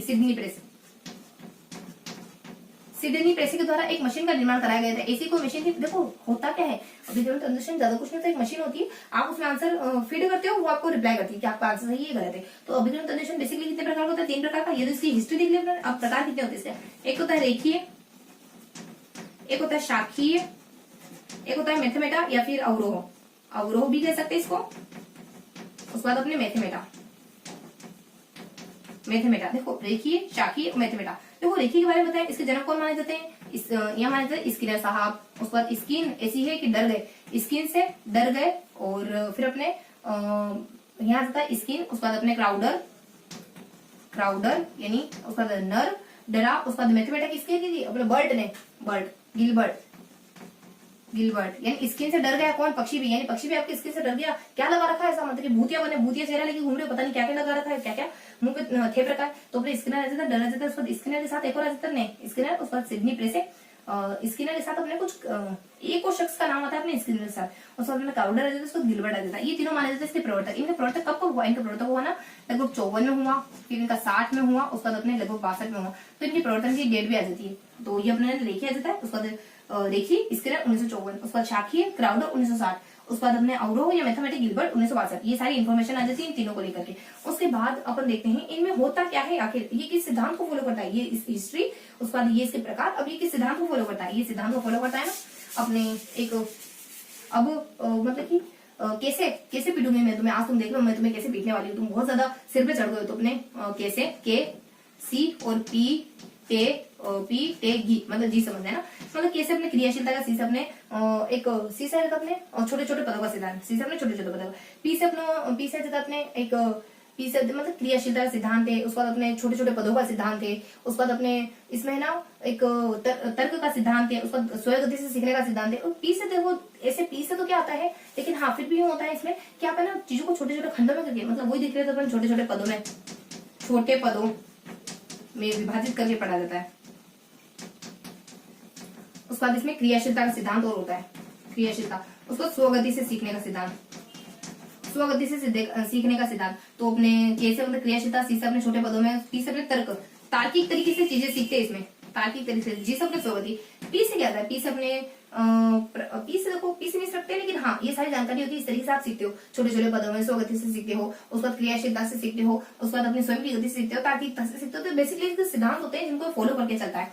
उसके बाद अगली जानकारी आती है अपनी, अब इनको एक एक को देखेंगे अपन कि इसमें फर्स्ट वाला देखेंगे अपन, रेखीय अभिक्रमण जनरेशन, रेखी, इसके गुण और इसके दोष देखें। इसके गुण क्या है कि व्यक्तिगत विभिन्नता का, देखो उसकी अच्छी बातें क्या है कि इसमें व्यक्तिगत विभिन्नता का ध्यान रखा जाता है। और बाकी जो अपने इसके अभी जो सिद्धांत देखे वो सारे सिद्धांत से फॉलो होते हैं, स्वगति सीखने का सिद्धांत, उसके बाद तार्किकता का सिद्धांत, उसके बाद अपनी क्रियाशीलता का सिद्धांत, छोटे छोटे पदों का सिद्धांत, ये सारे सिद्धांत से फॉलो होते हैं, वो सारे अपन एज इट इज समझते हैं। उसका इसके दोष क्या हो सकते हैं, ये इसके गुण है यानी इसकी अच्छी बात है। इसके बाद इसके दोष क्या हो सकते हैं, इसके दोष हो सकते हैं इसमें प्रतिभाशाली बच्चों को मजा नहीं आता है, प्रतिभाशाली बच्चा, उसके बाद प्रतिभाशाली बच्चा इसमें बोर होता है, और इसमें ना प्रतिभाशाली बच्चा अच्छे से सीख नहीं पाता है, और मतलब मेन तो इसकी कमी यही होती है क्योंकि इसमें जानकारी बहुत छोटी छोटी होती है, तो प्रतिभाशाली बच्चा इसमें इंटरेस्ट फील नहीं करता है, तो प्रतिभाशाली बच्चा सही से व्यवस्थित तरीके से सीख नहीं पाता है। और क्या कहते हैं ये और क्या जानकारी, व्यक्तिगत विभिन्नता को ध्यान नहीं भी देते हैं, मतलब व्यक्तिगत आवश्यकता पूर्ति नहीं होती क्योंकि इस बच्चे की आवश्यकता पूर्ति नहीं हो रही यहाँ पे, तो इस तरीके से मेनली इसकी ये बुरी बात होती है। उसके बाद यहाँ से अपने शाखी के बारे में देखे अपन, तो शाखी के बारे में देखे ना, तो शाखी के तो 3 कार्य माने जाते हैं। सबसे पहले अपने यहाँ से अपने निदान करना, निदान और उपचार, निदान और उपचार, और सबसे पहले पर्यवेक्षण उपचार, यानी 3 कार्य होते हैं, निदान करना, उपचार करना, और सबसे पहले देखना, देखना को क्या कहते हैं, पर्यवेक्षण। पर्यवेक्षण पहले आप सबसे पहले चीजों को देखोगे, उसका निदान करोगे, उसको उपचार करोगे। 3 कार्य होते हैं किसके, अपने शाखी अभिक्रमण के 3 कार्य होते हैं। सबसे पहले आप चीजों को पर्यवेक्षण करोगे, चीजों को ऑब्जर्व करोगे, देखोगे, उसका उसका निदान करोगे, गलती फाइंड करोगे, उसको गलती को सुधारोगे। 3 कार्य होते हैं इसके। उसका इसके गुण दोष क्या हो सकते हैं, देखो इसके गुण दोष क्या है कि यहाँ पे देखो, यहाँ पे ना जो अपने प्रश्न होता है ना, प्रश्न ऐसे दिए जाते हैं। देखिए क्या होता है, एक आपको है ना एक क्वेश्चन दे दिया, क्वेश्चन के नीचे आपको एक आंसर लिखा हुआ, बस इतना दे दिया। इसमें क्या होता है कि ये है ना पता नहीं चलता है कि आंसर मतलब कि क्यों गलत है क्यों सही है, इस तरीके की जानकारी, खाली एक क्वेश्चन दे दिया, क्वेश्चन के नीचे 1 लाइनर में आंसर दे दिया, क्यों गलत है क्वेश्चन क्यों सही है इसके बारे में पता नहीं चलता। ये भी इसका दोष है एक तरीके से, प्रतिभाशाली बच्चा सेटिस्फाइड नहीं होता इसमें, उसको अपने शाखी आ जाता है क्योंकि जानकारी इनकम्प्लीट है लगभग। और यहाँ जब अपने इसकी शाखी के अपने 3 काम माने देते हैं, यानी आप निदान करोगे, उपचार करोगे, पहले देखोगे चीजों को, और इसके ना इसके काम क्या होते हैं, यहाँ पे आपको शाखी में क्या होता है कि एक जो क्वेश्चन दिया जाता है ना उसमें बहुत सारे विकल्प होते हैं, इससे आप बच्चे की तर्कना का विकास होता है, प्रतिभाशाली सेटिस्फाइड हो जाता है, बहुत सारी नॉलेज हो जाती है इस तरीके से बच्चों को, मतलब कि ऑप्शन देता है तो बहुत सारी नॉलेज होती है, इसके गुण माने जाते हैं। तो गुण मतलब कि अपने प्रतिभाशाली बच्चा खुश होता है यहाँ पे, उसके बाद अपने बहुत सारे विकल्प मौजूद होते हैं जिससे अपने तर्क का विकास होता है, उसके बाद मनोवैज्ञानिकता का विकास होता है, मनोवैज्ञानिक होती है इस तरीके से चीजों को अगर बहुत ज्यादा बताओ। इसके दोष क्या हो सकते हैं, इसके दोष हो सकते हैं इतने सारे विकल्प ढूंढने में अपने समय बहुत लग जाता है, विकल्प बहुत बार उलझन में डाल देते हैं, उसके बाद अपने जो पिछड़े हुए बच्चे रहते हैं वो सही से नहीं सीख पाते हैं, और बस इस तरीके के इसके दोष हो सकते हैं। मतलब ये जो गुण है ना इन्हीं को अपन दोष बना दे, दोष के पर्सपेक्टिव से देख ले तो यहाँ से मतलब विकल्प इतने सारे बच्चों को कंफ्यूज कर सकते हैं, इतने सारे विकल्प कंफ्यूज कर सकते हैं बच्चों को, उसके बाद अपने बहुत समय लग जाता है, इतने विकल्प ढूंढने में बहुत उलझन क्रिएट कर देती है सारे विकल्प। उसके बाद अपने ना इस शाखी के बारे में इसके गुण दोष बता दिए। उसके बाद अपने यहाँ से अपने देखिए शाखी, उसके बाद अपने मैथमेटा तो कुछ आता ही नहीं, बस एक गिलबर्ट मतलब यहाँ परिभाषा देते हैं कि ये है ना सीखने का सबसे गिलबर्ट मतलब कि ये कहते हैं कि कुछ पुनर्बलन, कि ये पुनर्बलन देने का सबसे अच्छा तरीका है। तुम यहाँ पे पुनर्बलन, एक क्वेश्चन उसके नीचे आंसर, बच्चा खुश हो जाएगा अगर उसका आंसर सही निकला तो 1 लाइनर में, यहाँ पे बच्चा खुश होगा क्योंकि बहुत सारे ऑप्शन है, उस ऑप्शन में से उसका सही निकल गया तो भी बच्चा खुश हो जाएगा। लेकिन सबसे अच्छा तरीका मेरे अनुसार मैथमेटा क्या है, देखो ये ना इतना बिल्कुल क्लियर नहीं हो पाता क्योंकि हमने कभी प्रैक्टिकली देखा नहीं ऐसा होते हुए, बस हमें थोड़ा माइंड में से विजुअल करके चलना है कि ऐसा कभी होता होगा। एक मशीन होती होगी जिसमें एक क्वेश्चन आता है, उसका एक आंसर मिलता है। यहाँ पे दूसरी मशीन होती होगी जिसमें अपने एक क्वेश्चन पूछा जाता है, उसमें ऑप्शन दिए जाते हैं। उसके बाद कोई तीसरी मशीन होती होगी, तो इसको ना थोड़ा सा अपने को अज्यूम करना सकते हैं, एनिमेशन का इस्तेमाल करना है, ऐसा कुछ पढ़ाने का तरीका होता होगा। तो मैथमेटा देता है गिलबर्ट, देखो गिलबर्ट के द्वारा क्या कहा जाता है कि ये ना पुनर्बलन देने का सबसे बढ़िया तरीका, इनकी परिभाषा आती है कि पुनर्बलन देने का बच्चों का अगर कोई सबसे अच्छा तरीका है तो वो अपने मैथमेटा विधि और कोई नहीं हो सकता। बस ये अपने इन तीनों के बारे में हल्की हल्की जानकारी दे देती है। अब अपन क्या देखेंगे, बस यूं देख लेंगे इन तीनों में किस किसकी प्रधानता होती है, यानी रेखीय में किसकी प्रधानता होती है, शाखी में किसकी प्रधानता होती है, और मैथमेटा में किसकी प्रधानता होती है। देखो रेखा में प्रधानता होती है अपने रेखा का व्यवहार अच्छा नहीं तो व्यवहारिकता की प्रधानता होती है, और उसके बाद शाखी में प्रधानता होती है अपने और मेथ, उसको यहाँ अपने स्वामित्व की प्रधानता होती है। स्वामी यानी मेरे जो पतिदेव जी ना उनको मेथ अच्छी आती है। और शाखी में होती है उपचार की, यानी यहाँ पेड़ पर चढ़ोगे ना तो गिरना निश्चित है, फिर तो अपने ट्रीटमेंट लेना ही पड़ेगा। उपचार की प्रधानता होती है। उपचार की प्रधानता होती है, मतलब कि जिक्र होता है ऐसा कि इसमें इसकी प्रधानता होती है। कभी ये दिख जाए तो थोड़ा सा मेमोरी के तौर पर इसको ध्यान रखना है आपने को। शाखी में रेखी में अपने व्यवहारिकता की, शाखी में अपने उपचार की, उसके बाद मैथमेटा में अपने इसकी स्वाभाविकता की, स्वामित्व की प्रधानता होती है।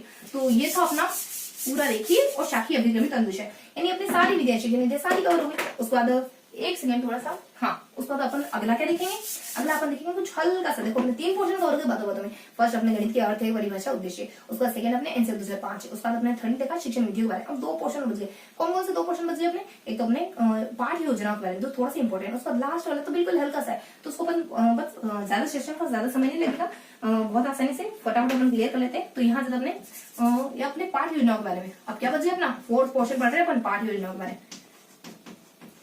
पाठ योजना बहुत इजी करेंगे, आराम से समझ आ जाएगी। देखो सबसे पहले अपने ब्लूम महोदय की देख लेते हैं। ब्लूम महोदय की जो पाठ योजना है ना वो उद्देश्यों पर बेस्ड है।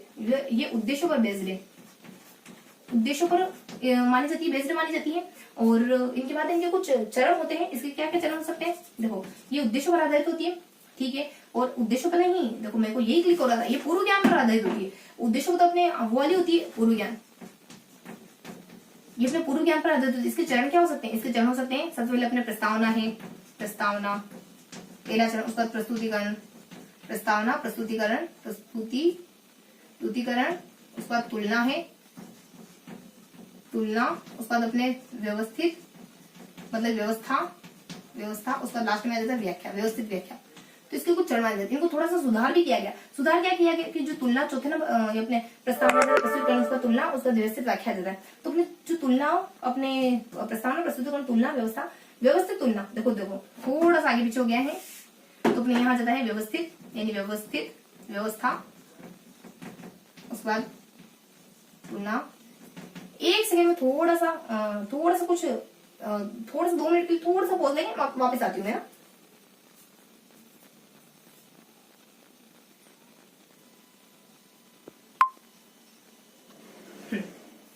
तो एवरीथिंग इज ओके। बस मैं यही देखने वाली थी कि सब कुछ सेट तो चल रहा है ना अपना।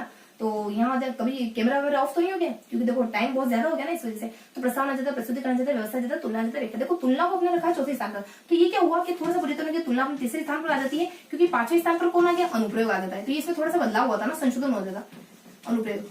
तो ये देखो फटाफट देख लेते हैं। तो ये थोड़ा सा इसमें थोड़ा सा बदलाव हुआ था। तो पूर्व ज्ञान पर आदत मानी जाती है अपने ब्लूम महोदय की। और क्या जानकारी जाती है, इसको कहा क्या जाता है, इसको पंचपदी कहा जाता है। इसको पंचपदी, इसका नाम क्या है, पंचपदी। तो ये सारी अपनी पाठ योजना खत्म हो गई, यानी पूर्व ज्ञान पर आधारित है। उसका इसके पाठ कैसे प्रस्तुत करना है, प्रस्तावना, प्रस्तुतिकरण, व्यवस्था, तुलना और व्याख्या देता है। उसका तीसरे इसमें कुछ बदलाव हुआ ना, तो जो अपनी तुलना 3रे स्थान पर थी और जो 4थे स्थान पर थी वो 3रे स्थान पर आ गई, क्योंकि 5वें स्थान पर एक और जना आ गया, वो अपने प्रयोगशाला अपने अनुप्रयोग आ गया। उसका इसको पंचपदी के नाम से जाना जाता है। तो अपने ब्लूम महोदय की उसका तो अपन दूसरे देख लेते हैं, चलो यही कवर कर लेते हैं। ब्लूम आ जाता है, उसका अपने किलपेट्रिक साहब आ जाते हैं। किलपेट्रिक थोड़ा सा इसको मिटा देते हैं, थोड़ा सा रफ कर देते हैं इसको। हाँ तो अपने किलपेट्रिक आ जाते हैं। किलपेट्रिक की मानी जाती है ना, ये मानी जाती है अपने उद्देश्यों पर आधारित मानी जाती है, उद्देश्यों पर। और ये अपने गांधी जी की बेसिक शिक्षा से ज्यादा प्रभावित है। गांधी जी की बेसिक, इसका चरण क्या आते थे किलपेट्रिक के चरण होते हैं। सबसे पहले आप क्या देखोगे, परिस्थिति आएंगी आपके सामने, परिस्थिति आएंगी। उसके बाद आप चयन करोगे समस्याओं का। उसके बाद चयन करने के बाद आप उनका रूपरेखा बनाओगे। उसके बाद रूपरेखा का क्रियान्वयन करोगे। उसके बाद मूल्यांकन करोगे। 6 चरण होते हैं। उसके बाद इसका लेखा जोखा बनाओगे। उसके बाद लेखा जोखा बनाओगे। तो ये इसके कुछ चरण माने जाते हैं। बस ये तो माने जाते हैं अपने उद्देश्य पर आधारित बेसिक विषय। उसके बाद कुछ चरण बेसिक अपने परिस्थिति आती है, उनमें से किसी एक का चयन, उनको सॉल्व करने के लिए किसी समस्या का किसी समाधान का चयन करते हैं। उस समाधान के अपन रूपरेखा बनाते हैं, पूरी फॉर्मेट बनाते हैं। उसके बाद उसको अप्लाई करते हैं क्रिया। उसके बाद उसको मूल्यांकन करते हैं। लास्ट में अपन मेंटेन करते हैं, लेखा जोखा करते हैं कि कितना सफल हो कितना असफल हो। तो अपने किलपेट्रिक और ब्लूम महोदय की अपनी पाठ योजना खत्म हो गई। किलपेट्रिक और ब्लूम महोदय की पाठ योजना फिनिश हो गई। उसके बाद यहाँ अपने मॉरिसन, तीसरी क्या आ जाती है अपनी मॉरिसन उन दोनों का मिला। मॉरिसन एक तो अपनी चक्रीय मानी जाती है, इसकी जो पाठ योजना है उसको चक्रीय पाठ योजना कहते हैं, क्योंकि दोनों का मिला जुला रूप है। उसके बाद किस का रूप मिला जुला रूप है, अपना ब्लूम प्लस किलपेट्रिक। इसके चरण क्या होते हैं, मॉरिसन के चरण होते हैं। आप है ना प्रस्ताव यहाँ अपने आ जाता है कि अन्वेषण। आप पहले चरण क्या कि टीचर खुद अन्वेषण करेगा, यहाँ अन्वेषण। उसके बाद प्रस्तुत करेगा, अगर अन्वेषण करने के बाद बच्चा कुछ प्रस्तुत कर रहा है तो बच्चा क्यों आत्मसात नहीं करेगा, आराम से आत्मसातीकरण हो जाएगा। आत्मसातीकरण, उसके बाद अपने व्यवस्थित व्याख्या, तो अपने व्यवस्था देता है व्यवस्था, उसके बाद व्याख्या, व्यवस्थित वर्णन, व्यवस्थित, उसका अपना व्यवस्था, उसका व्याख्या नहीं आता, व्यवस्था, उसका वर्णन। ये कुछ 5 चरण माने जाते हैं। बस इतनी सी जानकारी होती है इसके बारे में। उसका 2 और बच गए अपने। अब कौन बच गया, अपने आरसीएम उपागम बच गया, उसका मूल्यांकन बच गया। तो यहाँ से तो अपने पहले मूल्यांकन देख लेते हैं। ये दोनों ही अपने ब्लूम से प्रभावित है, ये अपने ब्लूम से प्रभावित है, ब्लूम की टेक्सोनॉमी से। तो बिल्कुल एज इट इज वही सारे चरण बताते हैं। क्या देता अपने, यानी इसके चरण क्या होते हैं, ब्लूम से प्रभावित है, इसके चरण क्या होते हैं, बस ब्लूम से प्रभावित है, ये मूल्यांकन उपागम उद्देश्य पर आधारित है, ब्लूम से प्रभावित है तो ये उद्देश्य पर आधारित है। मूल्यांकन नाम ही क्या है, मूल्यांकन। तो यहाँ से इसके चरण क्या माने जाते हैं, इसके चरण माने जाते हैं, यहाँ जाता है कि आपके अनुभव है, उद्देश्य। सबसे पहले तो आपके कुछ उद्देश्य पढ़ाई के, उसके बाद आपने अनुभव दिए बच्चों को, उसके बाद लास्ट में आपने मूल्यांकन कर लिया। तो इसके 3 चरण माने जाते हैं। बस उसके बाद अपने लास्ट बच गई, मॉनिसन हो गया, मूल्यांकन हो गया, उसके बाद लास्ट बच गई अपने, लास्ट कौन से बच गई अपने, आरसीईएम। आरसीएम ये अपने ब्लूम से प्रभावित है, ब्लूम की टेक्सोनॉमी से प्रभावित है, इसको अपन भारतीय उपागम के नाम से भी जानते हैं। और इसके जो चरण होते हैं वो आदा, प्रदा और प्रक्रिया। बस ये इसके चरण माने जाते हैं। तो ये अपने 500 शिक्षण विधियां होगी। सबसे पहले किल्पेट्रिक महोदय की होगी, उसके बाद अपने सबसे पहले ब्लूम की होगी, किल्पेट्रिक महोदय की होगी, मॉरिसन की होगी, उसके बाद आरसीएम, उसके बाद अपने मूल्यांकन उपागम होगी, उसके बाद अपने मॉरिसन की होगी, आरसीएम उपागम की होगी, मूल्यांकन के बाद अपने आरसीएम उपागम की। तो ये अपनी सारी पार्ट कवर हो गई। अब अपन लास्ट पोर्शन पढ़ेंगे अपने पूरे सेशन का। जो लास्ट टॉपिक है वो है अपने पाठ योजनाओं के पद। बहुत छोटा सा टॉपिक है, आसानी से समझ आ जाएगा। पाठ योजना के पद। देखो पाठ योजना के पद क्या होते हैं, सबसे पहले आपके सामने एक विषय होता है, कुछ 11 पद होते हैं इसके, लगभग 11 पद होते हैं, 10 से 11 होते हैं, इतना रिजिट नहीं है ये। विषय होते हैं, उसके बाद आपके सामने उद्देश्य होते हैं। उद्देश्य 2 प्रकार के हो सकते हैं, सामान्य और विशिष्ट। अब आपके सामने सहायक सामग्री होगी, उसके बाद आपके सामने कोई अपने शिक्षण विधि होगी। अब पढ़ाओगे कैसे, कोई शिक्षण विधि होगी आपके सामने। अब तो कुछ ये तो अपने मोटा मोटी क्लास में जाने से पहले। अब आप क्लास में चले गए तो यहाँ अपने पूर्व ज्ञान चेक करोगे बच्चे का, उसके बाद कुछ प्रस्तुत करोगे, उसके बाद प्रस्तावना करोगे, उसके बाद आपके प्रकरण ब्लैक बोर्ड पे लिखोगे। अब प्रस्तुत कर दिया आपने लेसन, प्रस्तुतिकरण कितने हो गए, 1 2 3 4 5 6 7 8। उसके बाद अपने लगभग 11 पॉइंट प्रस्तुतिकरण करोगे। उसके बाद आपकी छात्र शिक्षक अनुक्रिया होगी, यहाँ पे छात्र और टीचर। बस अब आप दोनों आपस में अनुक्रिया करोगे, छात्र शिक्षक, आप और आपके बच्चे, शिक्षक अनुक्रिया करेंगे। उसके बाद लास्ट में क्या आ जाएगा, गृह कार्य, होमवर्क दे दोगे। अगर आपने टीचिंग मेथड करी होगी ना तो बहुत आसान है। देखो हमने तो देखो कोरोना के समय बिता दिया, तो ये शो अवसर हम नहीं ले पाए इन बच्चों के सामने। एक जो टीचिंग मेथड होता है माइक्रो टीचिंग, उसका जो एक्सपीरियंस है ना वो अपन बहुत अच्छे से फील कर पाते हैं। अगर अपन इसके अपने सेशन के दौरान, एकेडमिक कार्य के दौरान उनको करते हैं ना, तो ये सारी चीजें हमें याद करने की जरूरत नहीं होती, क्योंकि जब प्रैक्टिकल करते हैं तो हमें बहुत अच्छे से चीजें पता चल जाती है। तो यहाँ विषय देता है, उद्देश्य सामान्य विशिष्ट। उसका अपने सहायक है, सहायक सामग्री वगैरह, उसका शिक्षण विधि, आप पूर्व ज्ञान, ये अपने कक्षा में आने के बाद कक्षा में चले गए, आप पूर्व ज्ञान बच्चों को प्रस्तावना के द्वारा चेक करोगे। प्रकरण को आप ब्लैक बोर्ड पे लिख दोगे। अब आप लेसन प्रस्तुत करने लग जाओगे, छात्र शिक्षक अनुक्रिया करेंगे, आपसे प्रश्न उत्तर करेंगे और लेसन पढ़ाओगे आप यहाँ पे। उसका लास्ट में गृह कार्य दे दोगे। कितने का 8 लगभग 10 अपने टॉपिक थे। तो ये था अपने पाठ योजना के पद, यानी कैसे कैसे आपका पाठ पूरा एक पीरियड टाइम पीरियड के दौरान, आपके पीरियड के दौरान पाठ कैसे चलेगा, कैसे मूव करेगा, कैसे गति करेगा, ये उसके कुछ पद थे। तो ये था अपना आज का पूरा सेशन, जिसमें उन्होंने किस बारे में, देखो आज का अपना पूरा मैराथन कंप्लीट हो चुका है। और इसमें अपने क्या क्या पढ़ा, अपने सबसे पहले ना गणित के अर्थ है, गणित की परिभाषाएं, गणित के उद्देश्य, गणित के उपागम, ये सब पढ़ी। उसके बाद एनसीईआरटी 2005 के बारे में पढ़ लिया, सारा पांचों जो चैप्टर थे ना, वो 5 चैप्टर की जितनी भी जानकारी थी, जितने भी उसमें टॉपिक कर रहे थे। हाँ लेकिन एक बात, हमारे 2 पॉइंट छूटे हुए हैं, वो हमारे एक पॉइंट कम पड़ रहे हैं हमारे, और नेक्स्ट सेशन में सबसे पहले उसको क्योर करेंगे, दया पर आगे मूव करेंगे। उसके बाद अपने थर्ड अपने देखा, यहाँ अपने एनसीईआरटी 2005 से उस शिक्षण विधि के बारे में देखा, आगमन के बारे में, संश्लेषण है, विश्लेषण है, आगमन है, निगमन है, और उसके बाद अपने खोज विधि है, उसका तीनों पीपीपी वाली अपने परियोजना है, उसके बाद अपने प्रयोगशाला है, उसके बाद पर्यवेक्षण है, उसके बाद लास्ट में अपने रेखीय अभिक्रमित अनुदेशन आ जाता है। उसके बाद पाठ योजना के बारे में, पाठ योजना कुछ 5 पाठ योजना पढ़ी, अपने ब्लूम की पढ़ी, मॉरिसन की पढ़ी, उसके बाद अपने ब्लूम है, किल्पेट्रिक है, मॉरिसन है, उसके बाद अपने मूल्यांकन मूल्यांकन, उसके बाद अपने आरसीएम पाठ योजना, उसके बाद लास्ट में ये उपागम है, उपागम कहो पाठ योजना को बात है। उसके बाद लास्ट आ जाता है अपने लास्ट में उन्होंने कवर करा देखो पाठ योजना के बारे में, तो अपने सेकेंड लास्ट पढ़ा ना अपने पाठ योजना के बारे में। उसके बाद लास्टली उन्होंने पढ़ा है पाठ योजनाओं के कुछ पद के बारे में। तो एक बार फटाक से देखेंगे क्या क्या देखा उन्होंने। देखो यहाँ थोड़ा सा मैं रिटर्न कन्वर्ट कर देती हूँ कि क्या देखा उन्होंने। सबसे पहले उन्होंने देखा यहाँ पे अपने गणित के अर्थ है, अर्थ परिभाषा और उद्देश्य, ये कवर करा आप लोगों ने। उसके बाद यहाँ आप लोगों ने सेकेंडली देखा एनसीएफ 2005। उसके बाद आप लोगों ने थर्ड देखा शिक्षण विधियां, शिक्षण विधियों को कवर करा आप लोगों ने। उसके बाद अपने पाठ योजनाएं, उसके बाद अपने पाठ के पद। तो ये अपने ने सारे क्वेश्चन उसके बाद पद, तो ये अपने ने 5 क्वेश्चन कवर करे, फर्स्ट, सेकंड, थर्ड और फोर्थ। इन 5 क्वेश्चन के बारे में व्यवस्थित तरीके से जानकारी ली है। और तो ये था हमारा आज का सेशन, जिसमें हमने इन 5 टॉपिक के बारे में पढ़ा है और इन 5 टॉपिक की डिटेल को देखा है। तो फिर मिलेंगे अपन इसी के पार्ट 2 में, और जल्दी मिलेंगे इसी के पार्ट 2 में। और तब तक के लिए जय हिंद, और खुश रहिए, हंस रहिए, मुस्कुराते रहिए, इसी तरीके से नॉलेज गेन करते रहिए। और अगले मतलब जस्ट इसके बाद अपन कुछ अगले सेशन में मिलेंगे इसी के अपने पार्ट 2 के साथ। और तब तक के लिए टेक केयर और जय हिंद।